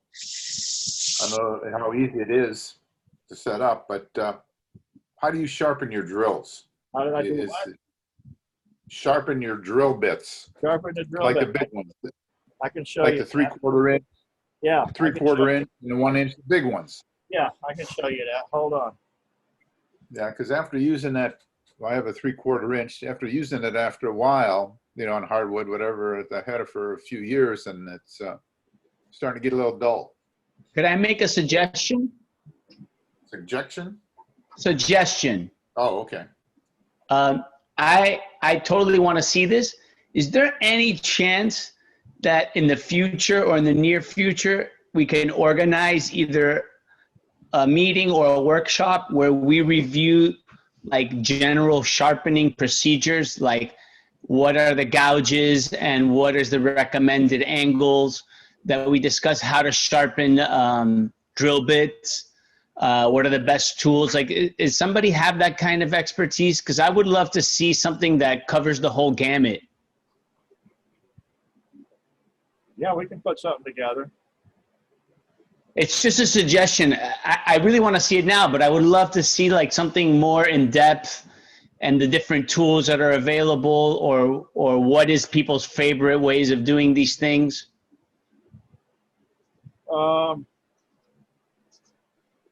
Well, I could do another sharpening demo on, you know, on the woven system, which is what most of us use. You know, in the past, we have had Joe Self bring his belt grinder in, but right now we can't do that. But I'd be happy to do another sharpening demo for the whole group, or if you want, Saul, I can do one just with you. But let me go ahead and move the camera over to the grinder.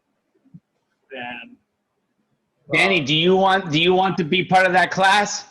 For sure, for sure. yeah, I mean, I don't want to impose something that the rest of the group is not interested in. So, like, obviously, if it's just me and Danny, then I'll arrange something with you guys. This was just a general suggestion. I totally get that most of you don't care about that.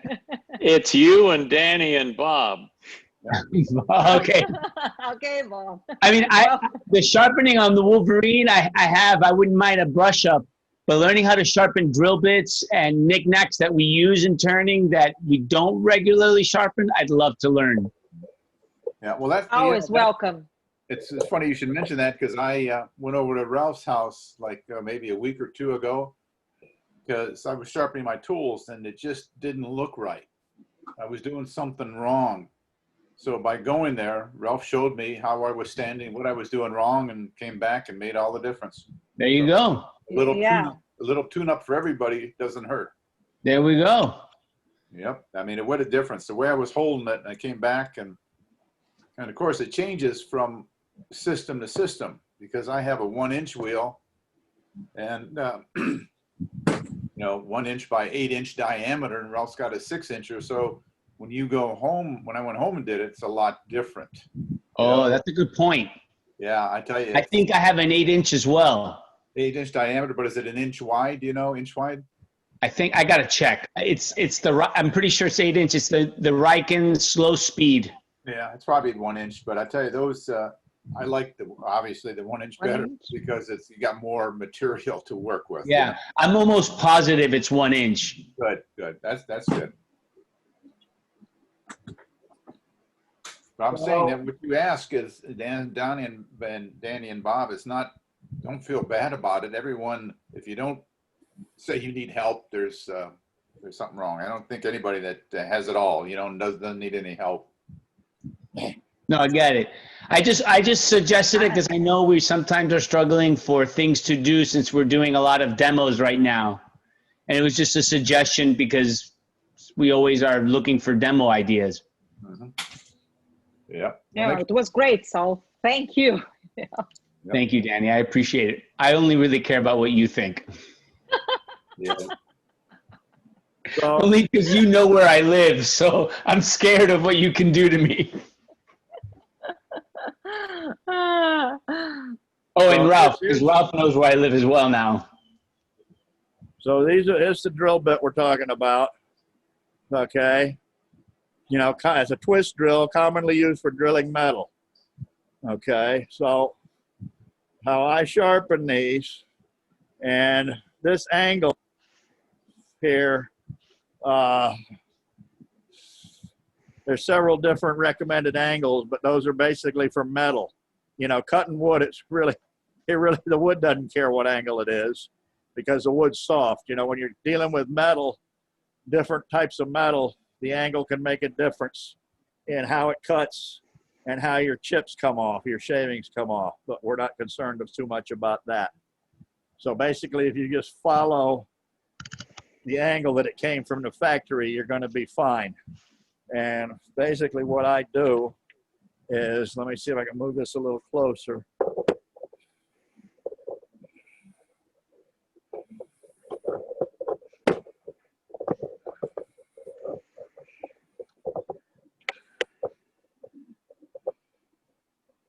Okay, is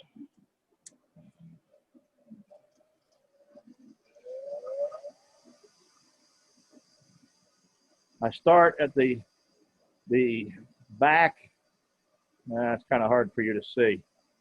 I start at the back of the drill bit, and I hold my drill bit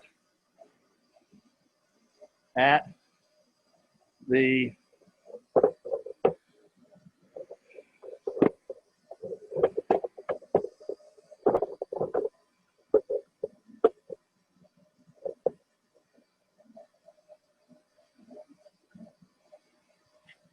see if I can do this, reaching around the camera. Okay, so I start on the back side of the drill bit back here.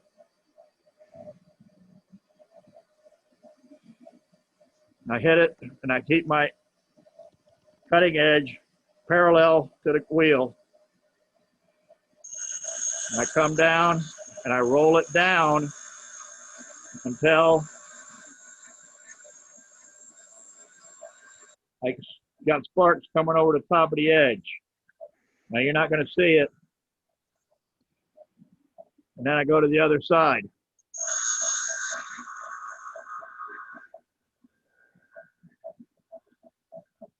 Okay. So basically it's just rolling it till you hit the cutting edge and then rolling it back up. And the main thing is to keep the sides even, obviously. And right now this wheel, you can see that black line down the middle of the wheel. That's actually steel embedded in there from sharpening a couple of my tools the other day. So this wheel needs to be dressed. So it's not cutting properly on this drill bit. So what I'll do is I'll switch over to the other wheel that's clean. How can you show? Sorry.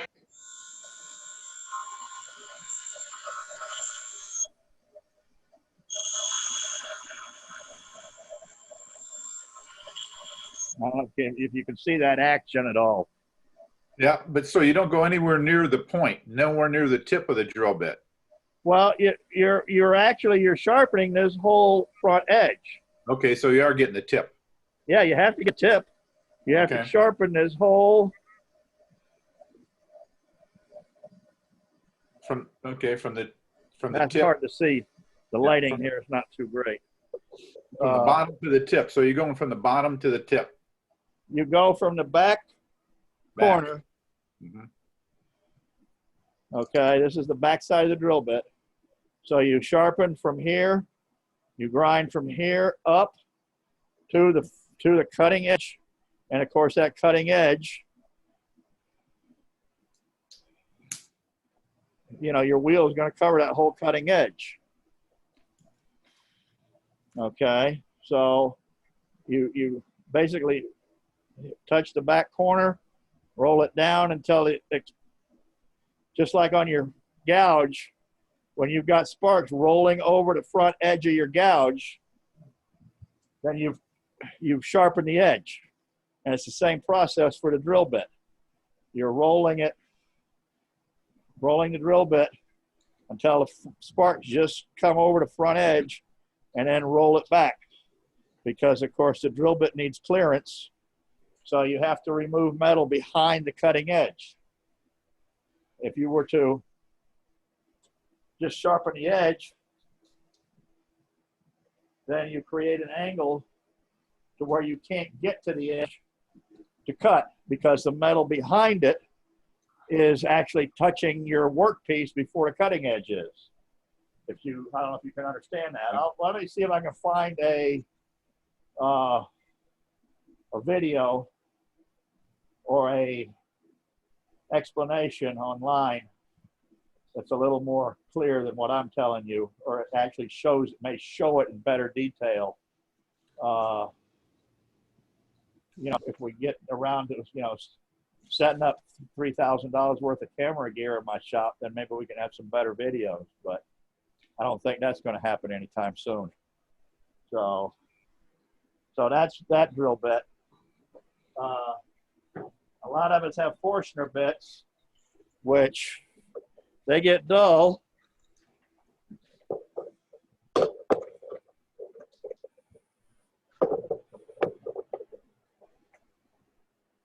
And then they don't cut, and they burn and smoke, and they can be sharpened.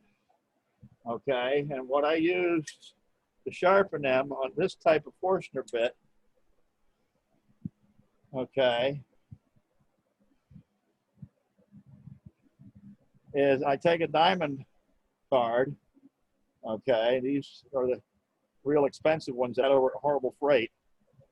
And basically, if you just come in here on the back side, or actually it's the front side because you can't get to the back side. So on the front side of this cutting edge, and just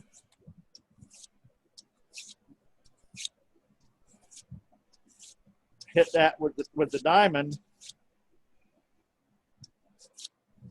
And what you want to do when you're sharpening these is you need to, just like a chainsaw chain, if you hit it 3 strokes on one side, you got to hit it 3 strokes on the other side to keep it even. Okay. Kind of like, and you ladies out there, don't take any offense to this, but it's kind of like eating donuts. If you eat donuts, you have to eat 2. 4. You can't eat 3 donuts because then certain parts of your body don't get equal. What if you cut the donuts in half, like 3 donuts in half? So you have 6 pieces. Well, that would work too. Yes, that would work. Yes, as long as it's even.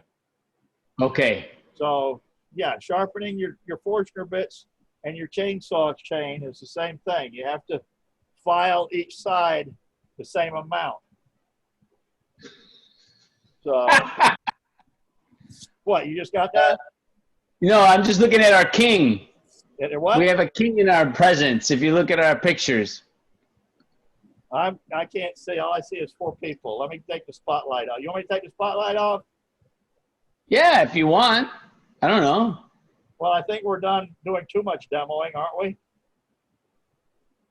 Yeah, I guess. Is there anything anybody else wants to see? No, just Ralph, just on the sharpening of the Forstner. Yeah. That, not saying, everyone does things differently, but when I was looking at it, they always said that you put the stone or your card flat on the table and you go forward. That way, here you may have a tendency to come over the top or not. Well, that's true. You got to be careful. Same thing using this diamond or a right. stone on your skew.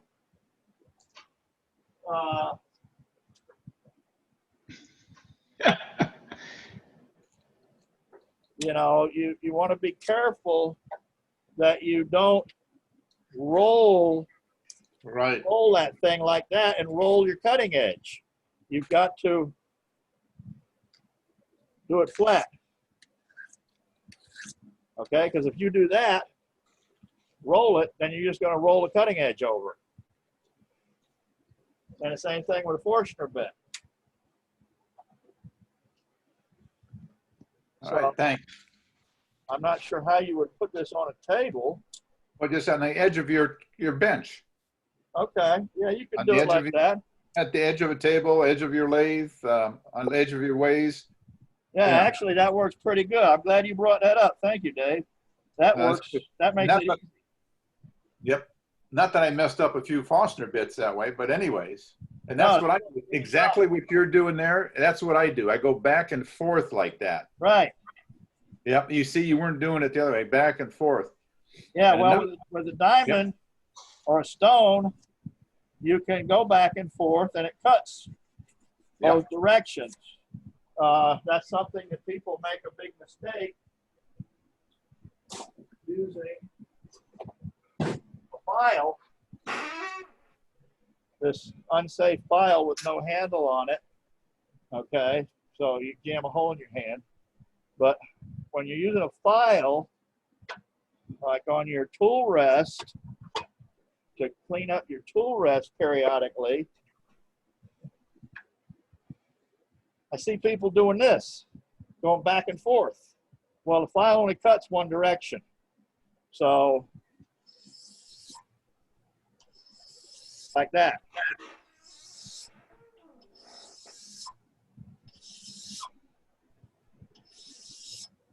Okay, not this, because that all you're doing is wasting time and energy, and it doesn't work. You know, it's just like a same thing with a saw. These pull saws only cut in one direction, and obviously they call it a pull saw because it cuts when you're pulling. And so as you're sawing, obviously you're going to go back and forth, but you want to put down pressure when you're pulling and no pressure or slight lift when you're going forward. You know, I'm over exaggerating here motion wise, but you would go up and then down, back, up, like in a circle. Kind of like, oh, what's his name there on the TV commercial with brushing your teeth. Come on, somebody has to have seen that one. I don't know. Yeah, DJ Callan. DJ Khaled, brushing your teeth. Yep. Circles, little circles. Yeah. Mm-hmm. That's it. That's it, Robert. That's it, Robert. You're doing it. Keep Exactly. Exactly. So same thing when you're sawing. You know, the pull saw, it's pulling pressure down in the pull, and with a standard hand saw, they cut in the push direction. So you put pressure forward and then pick up and pull back.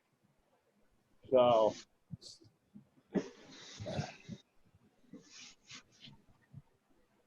Hey Ralph, I gotta get out of here, guys. I'm sorry. What are you hiding? Are you going to go rob a bank now with that mask? No, I'm just trying to promote, you know, using a mask when working with fine dust particles. Oh, okay. And so I figured I'd lead by example. Okay. Yeah, well, I got mine on, as you can see. Okay, I got mine on.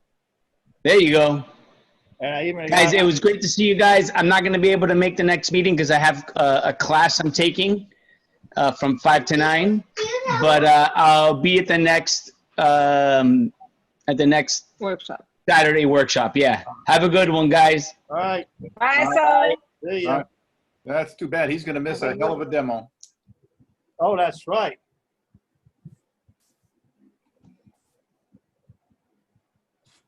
So, Hey, Ralph, backing up just a little bit. You had your skew in your hand. Do you have a preferred angle for your skew? not really. This is one skew. That's a standard, whatever angle this is. I know that when we watched the movie at the last meeting with Glenn Lucas, he said that this angle here lined up perfect, the angle on the dovetail jaws on his Vic Mark chuck, which I believe he said was 77 degrees or something like that. So, but I've never really paid that much attention. I just kind of, this is the way it came from the factory, so I left it. I have a couple of others here that I have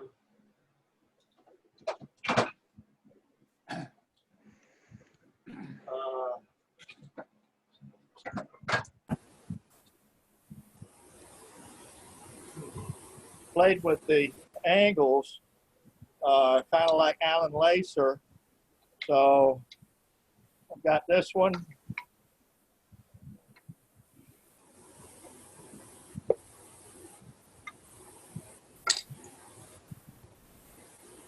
That's got a curve to radius to it. Okay, I don't know if you can see that. Okay. Yeah. Got a radius to it. You can see there where it's shiny on the edge, and at the bottom, right there and there, that's from using that diamond on it, touching the 2 points, because of course, grinding these on a grinding wheel, it becomes hollow ground. So I've got that one. I've got this one, which has more of a curve to it. That does not look hollow ground. Well, it is. Yeah. And then I've got this one, which is hard to see because it's about the same color as my dirty paw, which is straight from about 1/4 of an inch from here, and then it has a sharp radius down. And those were in that video I shared with you guys a while back from Alan Lacer. That's his preferred, grind on a skew. That's what he uses, and works for him. I guess it works for a lot of people. There's another guy over in England that posts videos occasionally on Facebook, and he's got some videos on YouTube.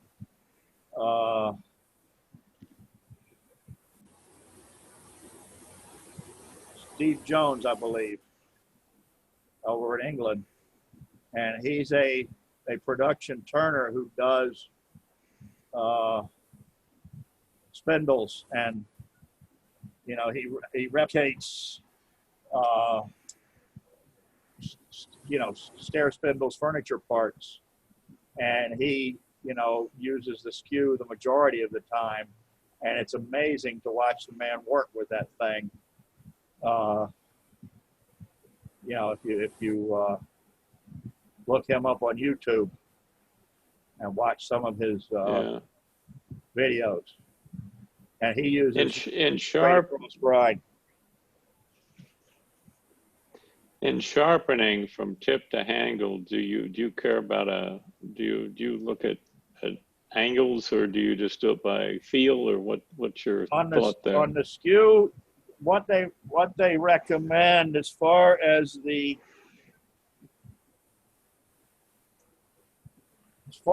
angle this way, I'm not sure what it is. They say, I guess it's something like 30-something degrees. Maybe. Total, yeah. But when you're looking at the angle this way from the sides, yes. What Alan Lacer recommends is that the length of this flat, be, I believe, 1.5 times the thickness of the tool, is what I believe. Wow, okay. If you've got a tool that's 1/4 inch thick, you would want your flat to be 3/8. Yeah, okay. If my math is correct, yes. Yeah. And then also there was Wait a minute, that's 1.5 on each. That's 1.5 on each side, right? Yes. Yeah, okay. That's what he's recommending. Now, there's also one of the videos that I sent out in the past with Alan Batty, Stuart Batty's father, and he says that depending on the type of wood you're cutting, will dictate the angle of the skew. Okay, the angle of the cutting edge. You know, it's and I can't remember exactly what it is. I'd have to go back and look at it. But for hardwood, he recommends using that somewhat different angle than he does for softwood. You know, which helps the tool maintain the edge longer and gives a cleaner cut in the wood. So that's a lot of work to change that angle every time you change wood. Well, that's why you buy different skews. See, that's why that's the same reason we buy instead of changing jaws on our chucks, we just buy different chucks. Touche. So, okay. You know, it's easier to just take the chuck off and change it than it is to change the jaws. It gets a little expensive, but yeah. So, yeah, that when you do wood turning, it actually kind of turns out that the lathe itself is not the major expense. It's all the stuff that goes with it. Yeah.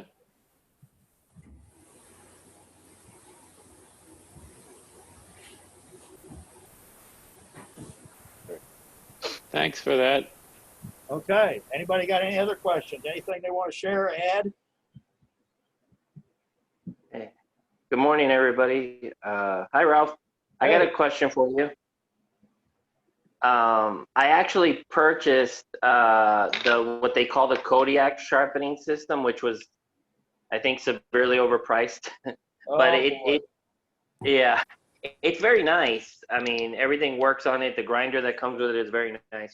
The only thing is, I realized even though it has like presets for the degree angles, right, they're not exactly right. So I bought the Stuart Batty little square angle gauge thing that he makes or used to make, and I found that the stock presets weren't right. So what Saul was suggesting, sort of a sharpening refresher course would be nice, because I sharpened following the instructions of the system, but I feel like I'm having a really hard time now with my tools when I'm turning. Well, but I took it, the color pot, and I didn't take it apart. Yeah. So Ozzy, did you get the Raycon that comes with that, with the Kodiak? Yes. Yeah, I got I actually went, because they were having the sale for the symposium that didn't happen, actually happened, but virtually happened. And I got the 1 horsepower Raycon. The system is great. It has a CBN wheel, 2 CBN wheels. One is like their square 1.5 inch wheel, which is great. And the other one's the radius wheel. And I mean, stuff like the sharpening the scrapers, the parting tool, that I kind of mastered, but sharpening like my spindle gouge, after I did that, the first time I did it wrong. I had to go back and regrind it, and now it's right. It's the fingernail shape, but I don't know if I just don't know how to use it, but I'm catching like crazy when I use it. I don't know what happened there. They can be real grabby. Yeah, when they're sharp like that. Well, got it looking like that at all? Yeah, like that. I don't have the wings swept back as much, but yeah. Yeah, they can be kind of grabby. And depending on the actual bevel angle, the steeper the angle, the grabbier they get. Oh, okay. So by steeper, so it's supposedly, the way it's set up, you're supposed to get 40 some odd degree. I got 45 degree on it. So if it were, in what direction would be steeper? The higher number or the lower number? Probably lower number, right? Less than 40 would be too steep. Well, these hard to see.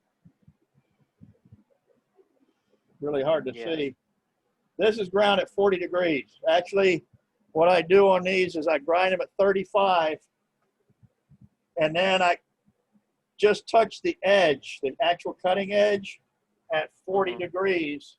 And a lot of them I remove material on the heel.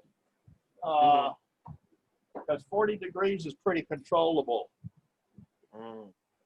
What you have to watch out for, depending on what you're trying to turn, and I have trouble with it some days more than others.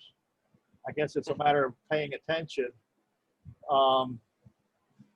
You really got to be careful that you stay on one side of the gouge, because if you allow that gouge to move to where it starts cutting on the other side, it'll grab and roll. Yeah, that's what's happening. So it's a lot of it is a matter of really paying attention to how you're manipulating it. I'll send you that video. There's a couple of videos I sent out recently. I'll see if I can pick them back up and resend them to you. You know, Alan Lacer has a really good one on sharpening and using the detail gouge. Of course, Cindy Drozda and the guy out there, Wyoming Woodturner, who's not in Wyoming anymore. Sam Angelo, I think is his name. Yeah. He has a couple of good ones, and what kind of helps, I've never done it myself, but if you think about it, what they've done is take a piece of, like, you can even use a pencil. And if you attach that, you know, with a rubber band across the flute, and that way it helps you see where the flute is, you know, and a lot of it has to do with the position of, you know, the way you roll the tool and manipulate the tool. Because like I was saying, if you're cutting on the, you know, looking at the tool like this, like a clock, if you're cutting over here at 2 o'clock and you manage to let that tool roll to where all of a sudden 11 o'clock's hitting, you're just going to grab it and, you know, mess everything up. So. Yeah, that helps a lot. Actually, I'm gonna try that trick with the stick. I saw Cindy Drozda do that. Right. So that might be worth trying. Now that really shows you in your head exactly how that tool should be, you know, the positioning of it for each operation that you're doing. So. Perfect. Thank you, Ralph. Sure. But what about Glenn Lucas with the red line? Yeah, exactly. Same concept with the red line, but what Glenn Lucas was doing on the bowl gouge. You know, if you see the line, you can get trouble. Yep. Did you see that, Ozzy? Did you see that video? Yes, I did. Yeah, I saw that with the red line, and I thought about it. Actually, I used that trick to set up the sharpening system, because when I first sharpened my gouges that I messed them up, I didn't realize that the jig wasn't set up to the center of the wheel. So I kind of put the red line in the middle of the gouge and centered the jig towards the wheel, and was able to solve that using that sort of that method.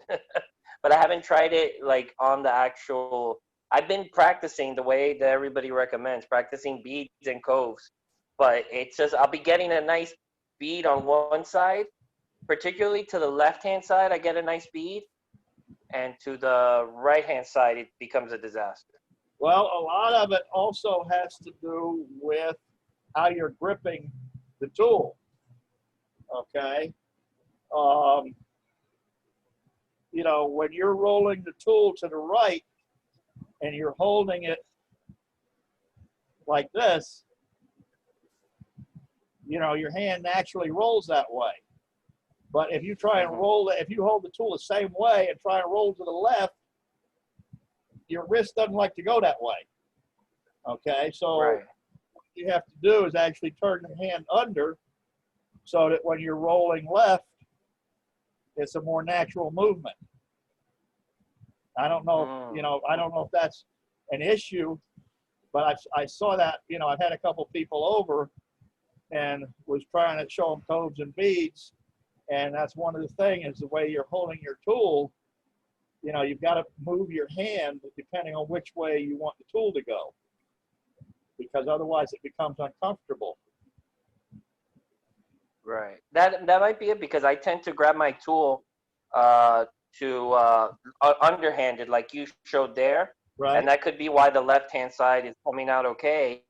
Yeah. But then when I try to do that same method, I'm putting myself in a bad position. It doesn't work that way. You know, it doesn't go to the right. If you're underneath it, it just mechanically it doesn't work properly. Yeah. So you've got to bring your hand up to the top where you can roll. So. Yeah, well, that helps a lot. I appreciate it. So yeah, that's in that you know, Alan Lacer video. He explains that, and you know that comes down to certain other things. You know, depending on what type of work you're working on, and this is what I tell people at the beginning. It really helps to try and learn how to turn left-handed also, because sometimes depending on what you're doing, your body gets in the way. If you're using the tool with your right hand, you know, holding the handle of the tool in the right hand, depending on which way you're trying to go, your body ends up getting in the way. Whereas if you just switch hands, you got plenty of room to go. So it's all practice and learning. And sometimes we get stuck. You know, I know at work and even turning, sometimes you get in a certain mindset and you get stuck on one thing and you keep repeating the same mistake because it's stuck in your brain. You know, so sometimes you got to stand back and say, okay, why isn't this doing what I want it to do? And then, oh, okay, well, if I change this, then it'll work right. So.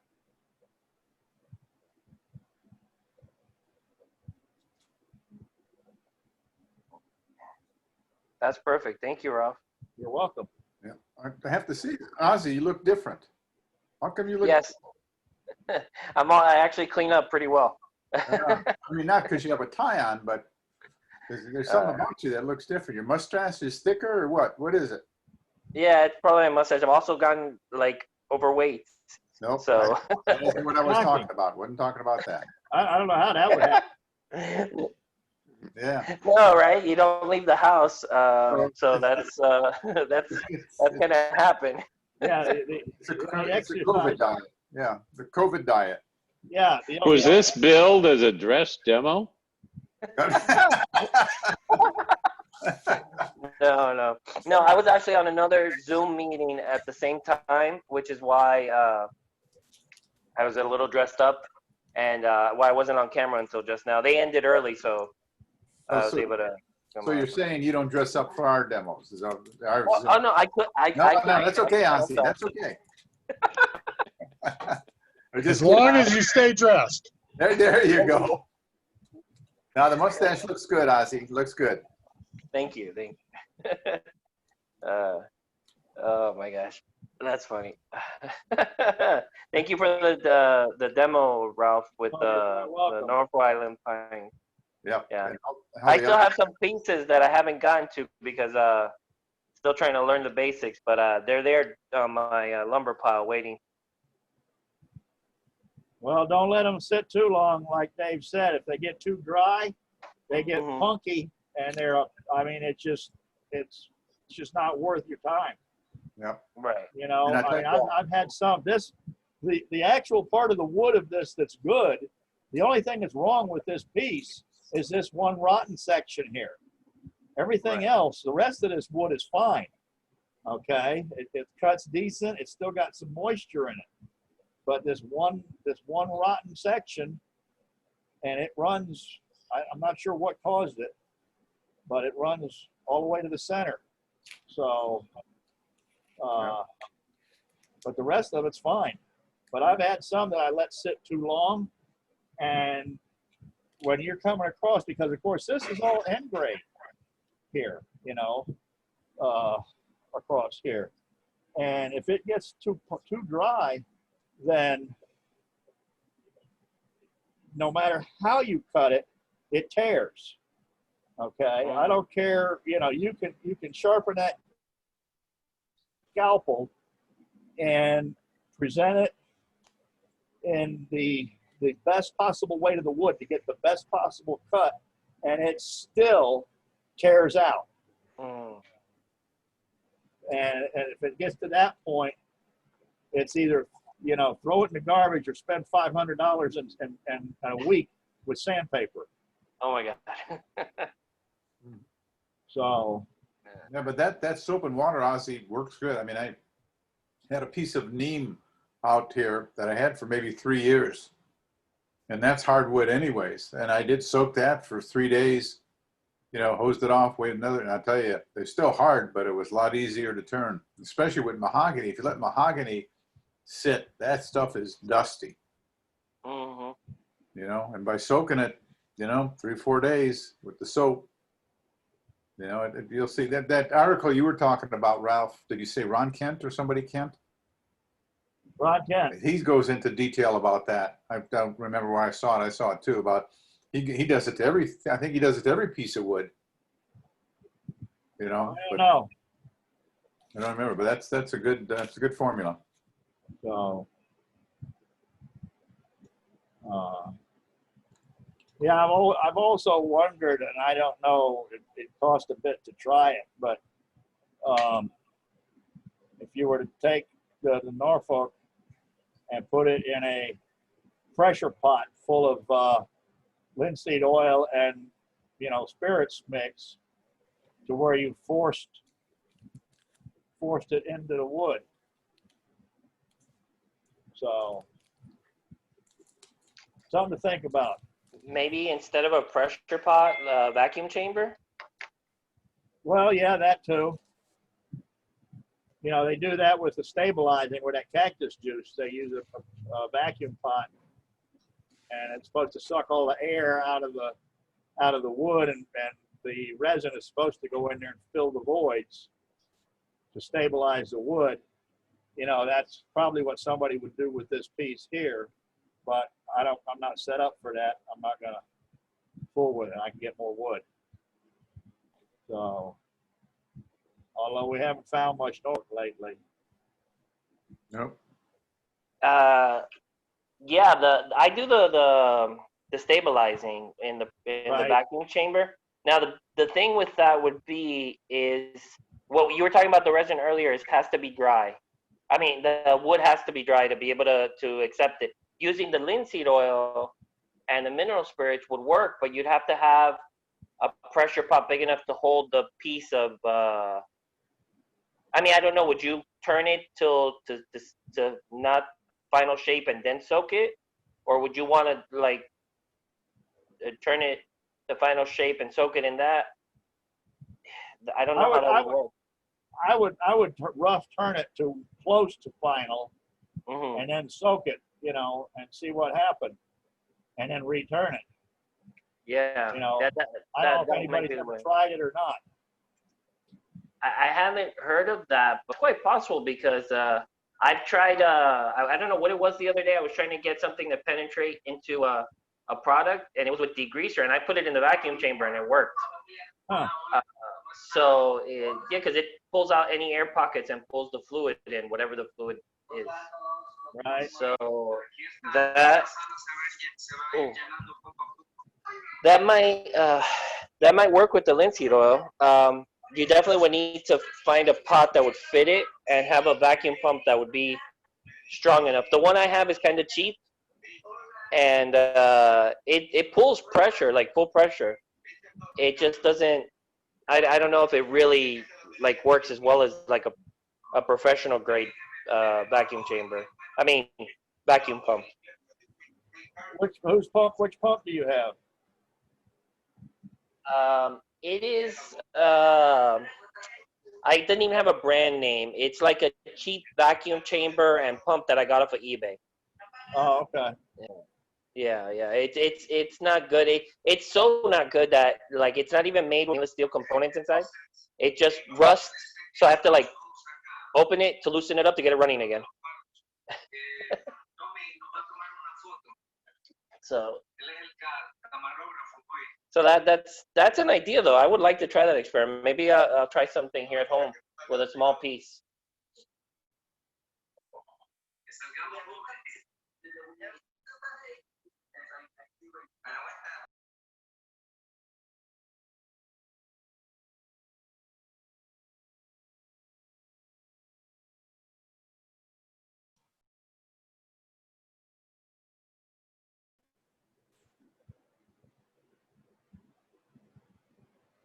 Okay.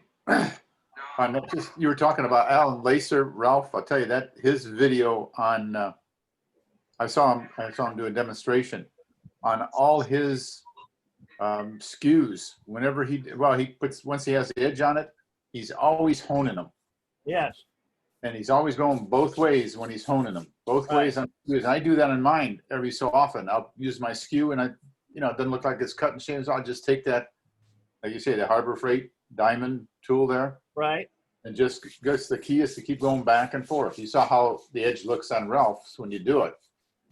But I do that all the time with my skews. I tried it on the gouge every once in a while, just for the heck of it, because when I was carving, we used to hone our gouges. With a carving gouge, of course. Yeah, you never put that on a wheel. You always use a belt and strop. I use a strop on my skew too. I'll take that, but that only goes one way, obviously, on the strop, which is a belt, the other side of the belt. But that puts a nice sharp edge on it too with that strop.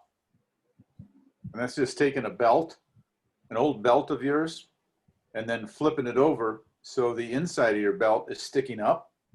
And I use some adhesive, that spray adhesive glue, and tape that to Home Depot, I guess Lowe's too. It has these paint sticks that are, what are they, an inch wide? The heavy duty paint sticks. Right. Or even a yardstick, and glue it to that, and that's my hone. Huh. So I do that on carving tools, and they're just surgically sharp when you do that. Well, you can actually make a, Tormac has them, but you make one. I've seen people take a piece of MDF and shape it the same shape as a flute on their gouge, and then put like a like valve grinding compound on the wheel, and that way you can hone the inside of the gouge. There's all different kinds of ways to sharpen it. Yeah, but it's funny that I just talking about things. This is meeting like this is good. I took a piece of wood when I do pens, and I tapped the center of it to the 1 1/4 for my lathe. Right. And then I screw that on my lathe. Okay, because on the pens you have the mandrel. All right. So then I put that compound on that piece of wood, that MDF, and that way, if I wanted to hone it, I just turn on the lathe for a little bit and do my honing. Yeah. You probably could do the same thing on that would get in the way if you're turning, but. Well, actually, if you had, depending on the lathe, some people I've seen them put it on the outboard side. Yes, yep, you're right, where the handle is there. Where the hand wheel goes, put a sharpening thing out there. And, you can always get, well, not always, but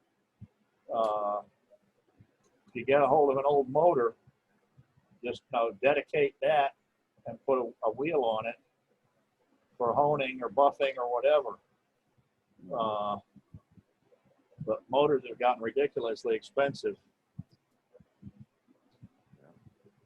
But you know, just and Alan Lacer, I got to say this before we leave, is the thing that I remember from Alan Lacer. He hates the oval skews, you know, and so he had a deal going for a while that if you would send him your oval skew, he would send you one of his free. Really? You just pay for shipping. Yeah, goes back probably 6, 7, 8 years ago. That one it must have been the Florida Symposium, I guess. That's a money losing proposition there. Well, anyway, so so people asked him, what does he do with it? He says, well, I weld them to the bumper of my truck. Well, what's the criticism of the oval skew? Because they have a tendency to go like this, you know, too much because of their oval on the bottom. Yeah. How the bottom comes like this. Wait a minute, I got to turn you on. I can't see what this is. Yeah. Well, okay. Ralph's, you see Ralph's, did you notice his skews have a little rounded bottom? Right. You know, I think I saw that on one of your skews, Ralph. Didn't it have like a rounded part on the heel? Yeah. Well, I've got different types. Yeah. There we go. On the bottom, right by the heel. If you turn it, so we're looking at the bottom. Nope. No, rotate it the other way. Rotate it. There you go, right there. See the edge? The edge there I'm talking about. See that right there, Bob? That's an oval right there. Right. And that, if you're not careful, that just has a tendency to rock too much. No, this is a regular skew. No. This isn't oval. No, it isn't. No, this is a regular skew. It's not oval. No, it's not oval. The oval is the stock, Bob. Yeah, the oval is the stock. I'm confused. Do it again. It's not a piece of rectangular steel. Right. Oval skew. It's hard to say. We're using the name as a definition. That's confusing, Bob. Hold on. Yeah. Right here, Ralph will make one of his drawings. This will really confuse you now. There's skews out there that are rounded on both sides. Yeah, well, that's what we're talking about. But it carries it all the way through the bottom and top of it, the thin part. Okay. Wait till Ralph draws this.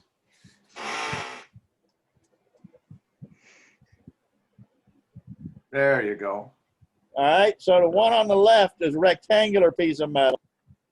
And the one on the right is an oval skew. Okay. So the actual stock that this tool is made out of. That's from a top view. No, this is looking at it from the end. Yeah, okay. Okay, so this is a piece of rectangular steel. Okay, here's an oval skew. Right. Yeah, there you go. That's a good picture of it. Can you see that, Bob? Oh man, who's got it? I got Pat. If you can spotlight Pat, Ralph, that would if that's not. I can't make Pat come up. No, wait, you can't. Ralph's got to spotlight him. Okay. I can see him. Hold on. Well, all we see is you right now. Who, me? No, Ralph. If you go to there we go. Now we see Pat. There we go. Yeah. Oh, I got it. Okay. Kind of hard to tell. Hold it. Yeah. Thanks, Pat. Now that looks just like looks like Ralph's drawing now, right? Yeah, it looks just like my drawing. Yes. Thanks, Pat. Thanks, Pat. Yeah. No problem. Okay, while you're there, do you have a round nose scrape? No, that's okay. A round nose scraper? No, I just never mind. That was it, Bob. That his philosophy now, because that ellipse or rounded bottom like that, it has a tendency to move too much. Pain in the ass to sharpen. Yeah. So it doesn't have to do with the nose. It has to do with the actual material. Stock that the tool is made from. The stock, yeah. Right. Okay, got it. Right. No, it has nothing to do with the actual cutting edge, but they are a pain to sharpen because with a regular skew, you can hold that flat stock material flat on the tool rest of the grinder. Okay. Yeah, got it. So it's flat on the thing. Where with the oval one, because it's oval shaped, it won't sit flat. So it wants to do that when you're trying to sharpen it. Yeah. Okay, that now I'm caught up. Yeah.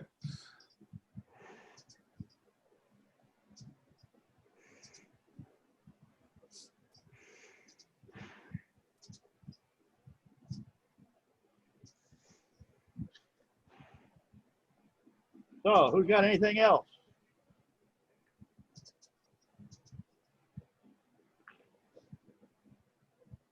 Hey, Mike Chrysler.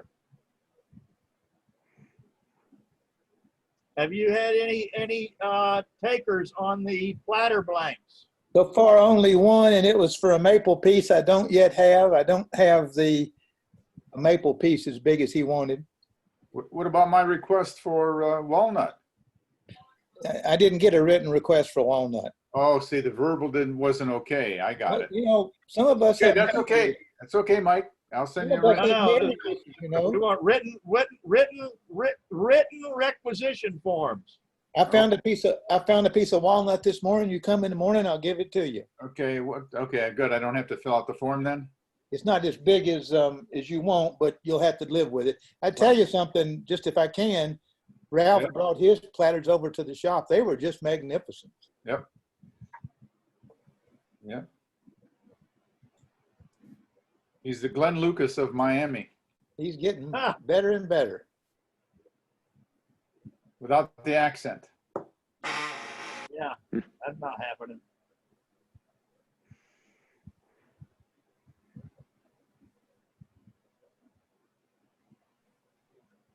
I would show them to y'all, but they're in the house. And the one didn't get in the newsletter that I made. I made a rosewood one. Well, they were pretty in the newsletter, but they were just stunning when you got to pick them up. Well, thank you. Yeah. They're fun to make too. I enjoy making those. Yeah. Yeah.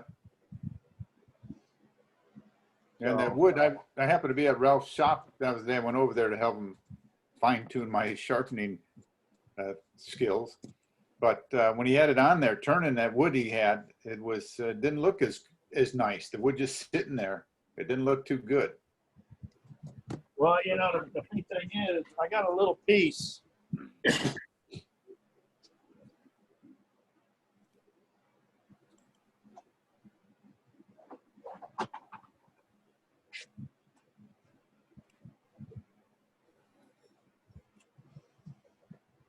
You're going to have to spotlight yourself, Ralph. I mean, we like looking at Pat, but you know, not all the time, you know. There you go. So that is just this board that I had. I mean, that just looks like a crappy old piece of wood. Yep. You know, and I got this stuff from Kaz. A lot of you don't know him. He was a member from many, many, many years ago. And I think it was probably, I'm guessing about 12 years ago that he passed away. And, you know, all of his stuff was for sale. And I saw these boards sitting over in the corner of the shop. And I said, all right, I'll take those. They were like, it wasn't very much money at all. And they've been sitting here at my shop for that long. And when this platter thing came up, I said, well, you know what? I'm just going to cut a hunk out of that and see what it looks like. And not realizing that, you know, this would turn into something as beautiful as it is. One of the other boards I've got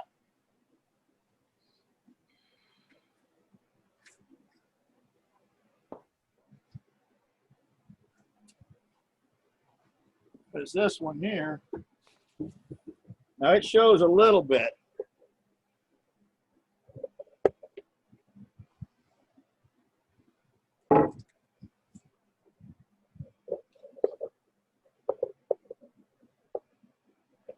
You know, but that doesn't really look like it's that spectacular a piece of wood. And you haven't seen it because it's not in the newsletter, but that one turned out really nice. Hey, Ralph? Yes. I don't know what you've got there. I apologize for that, but if that piece of wood you wanted to clean it up, I do have a 16-inch planer. Oh, no, I don't want to clean it up. Well, I mean, so you want to clean it up so you could see what it looked like a little better, rub a little water on it, and get an idea what it would look like. No, I know what it looks like now, but thank you. So, and you know, something else I noticed, you know, when we were watching the video, Ben was using a 1 to 1.25 inch thick piece of wood, I believe, to start with. Yeah. So he was using the faceplate and screws, but on this one here, this thing's only 7/8. So what I did is I drilled it on one side very shallow with a Forstner bit and just mounted it on the chuck that way, and then turned the bottom and then flipped it over and turned the top. So, you know, that's one way you can use a thinner piece of wood by not using the faceplate. Otherwise, you're just going to have screws going all the way through the damn thing. Ralph, when I did the one I did, you know, I drilled 1/4 inch holes in the blanks to put them on the bandsaw to cut them round. Right. And they're very shallow. So I have a little 1/4 inch pin sticking out of the center of my vacuum chuck. And I would vacuum chuck them up with that little hole centering it, and then do what you did, use a 2 1/8 inch Forstner bit on the back, and cut the recess, clean up the jaws, and then turn it around and have only a 1/4 inch on the front that I had to get out of the middle. Right. Good way to do it. Yeah, there's different ways, you know.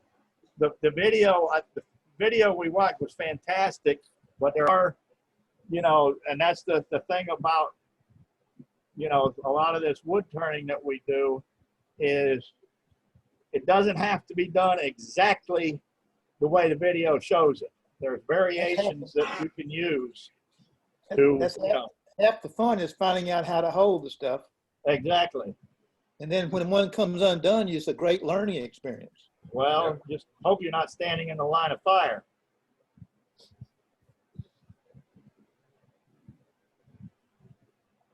Because that can hurt. You know, that's one thing I was impressed with Glenn showed, you know, always using the face shield, which I used to, and I quit doing it pretty much. Maybe I'm crazy, but a lot of times I'll turn just wearing a pair of reading glasses, but that depends on what I'm turning. So. Well, Ralph, he's got a whole lot better looking face than you do to protect. Oh, shit. Now, Mike, what do you talk about being nice now? Wow. It's getting late in the day. Okay. Yeah, getting late. Yeah, I think I'm going to have to split here in a little bit. So, anyway. So, all I Ralph. can say is good seeing you guys. Thanks for showing up. Yeah, and thanks a lot. And all these other comments are great. Thank you. Thank you, Ralph. Ralph, are you gonna pour? Thanks. Ralph, are you gonna pour some epoxy in that rotten spot and finish that? I'm gonna do what? Are you gonna pour some epoxy in that rotten spot and harden it up and then finish that? No, I'm not. Okay. I'm gonna take it out and put it in the burn pile. Okay. Quick question for Pat. Quick question for Pat before we go. Are you in your office, Pat? Can't hear you. You're on mute.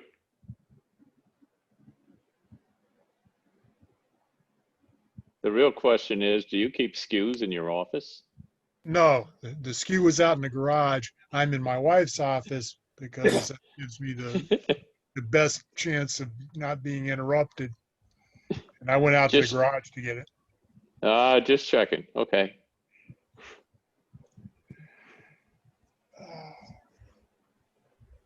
Thanks, Ralph. Thank you, guys. Thank you, Ralph. We'll see you at the next meeting. Mr. Piper is going to give us a super duper demonstration. All right. Good. So I'm not sure what it is, so I'm not going to say what it is. Is he going to burn any stores down? Any what? He's going to burn any stores down Hope with this not. peaceful district? Oh my God. Hey, Ralph. Yeah.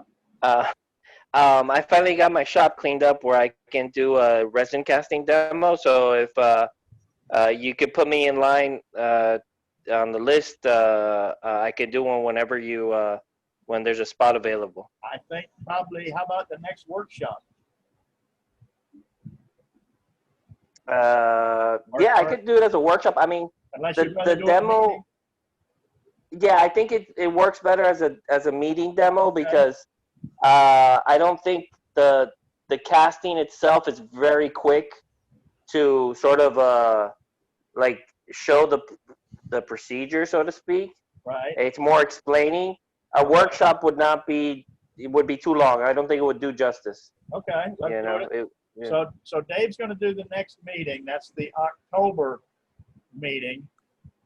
So I think let's put you for November, for the actual November meeting. Oh, okay. You know, if that Okay, works for you. that'll be perfect. And actually, I was going to ask you, are you casting bottle stopper blanks? Yes, I am. What are you using for molds? So I use, depending on what my sort of final goal is, I use PVC pipes, or I have a bottle stopper, like a square mold. They both measure 1.5 inches. The good thing about the square mold, it's very easy to grab on the chuck. The PVC 1.5 inch bottle stoppers, they're round, so I don't really grab them with the chuck. I end up having to just drill them out to tap them, Right. or if they're resin, put the insert in, and then I go straight to the mandrel. But yeah, the PVC you use is regular white PVC. I cut it to about 4 inches in length, and then I hot glue it. Or some people actually they sort of drill out a piece of wood and sort of hot glue it in, and it sort of stays in there permanent. And they also sell stoppers, like rubber stoppers, which I could show in the demo. You buy them on Amazon or even from Turner's Warehouse, and they're rubber stoppers for PVC pipe. Okay. Because I've got prescription bottles. Right. And I got like a whole collection of them. You used to be able to take them back to Publix and they would recycle them, but now they're not accepting them. Right. And I thought, these bottles are the perfect size for the full resin. You could use that. I actually have a few unique little bottles that I've sort of picked up, thinking like, I could, pour some extra resin in there that I kind of overmixed and toss it in the pot with the main pour. The only thing I would have to say is you have to use mold release in that case, or it also depends the type of resin. I don't know how long they would last. No, I think these would be like one-shot deal. Just pour it full and then just mount it up in the chuck and turn the bottle away. Yeah. Oh, yeah. You could do that. Some of us have an ongoing supply of those things. Yes, we do. Every damn month. Yeah. What I have noticed about casting bottle stoppers in resin is you do want to get to your final dimension. If you make them a little too big, you're just wasting resin. And then this goes back to what you were saying, that people are just with crappy pieces of wood wasting a ton of resin. And the only reason I think they could do that on YouTube is because they're getting the resin for free.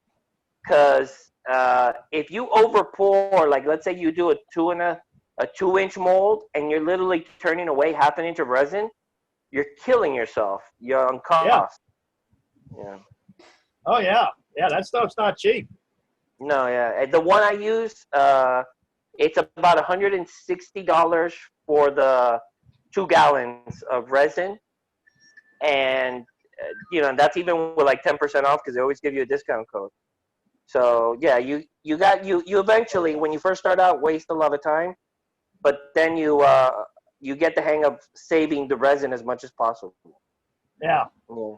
I've even gone to the dollar store, to like Dollar General or Family Dollar, whatever, and picked up Tupperwares that fit close as possible to my boxes, and that way Okay. I could pour my hybrid blank in basically, if I want a 3.5-inch box or a 4-inch box, I could look for a Tupperware that's cylindrical that'll be a little over that measurement. And yeah, like you say, you either pop it out and throw away the mold or cut it off on the lathe or whatever, and it only costs you $1. You're not wasting money on PVC or HDPE, which is more expensive, and you're not losing resin because you're starting off with a round blank. Right. That's why I was, thinking about that, because I've got, I don't know how many of those damn bottles. I didn't know if you would want any of them or not. So. Yeah, that's a good. Well, maybe for the demo, yeah, that wouldn't be a bad idea. I could get a couple, and just to give everybody different options, because that's what I'm like. I learned watching YouTube, so you kind of get one idea, but then you realize when you apply it to your shop, it's not realistic. So, yeah, that would be a good idea to show off to do. Pouring bottle stopper blanks is one of the easiest ones to start off with, and it doesn't break the bank, so to speak, to start casting. And you could even pick up resins that don't require you to have a pressure pot. Especially now, the company I use, Alumilite, just brought out a resin called Deep Pour, made for like those resin tables that have a thick, 1.5-inch, 2-inch thick resin pour. Right. That doesn't require a pressure pot, so you could technically pour something pretty big in a mold, and yeah, it's going to take forever to cure, because that's how they get rid of the air bubbles. But you're not going to have that problem of needing a pressure pot. Right. But yeah, that would be awesome. So I'll set up for November. Thank you very much for the opportunity. Oh, thank you for offering. So, all right, guys. Well, I guess we'll shut this thing down. And we'll see you all. All right. Have a good afternoon, everybody. Thank you again, Ralph. Thank you, Val. Guys.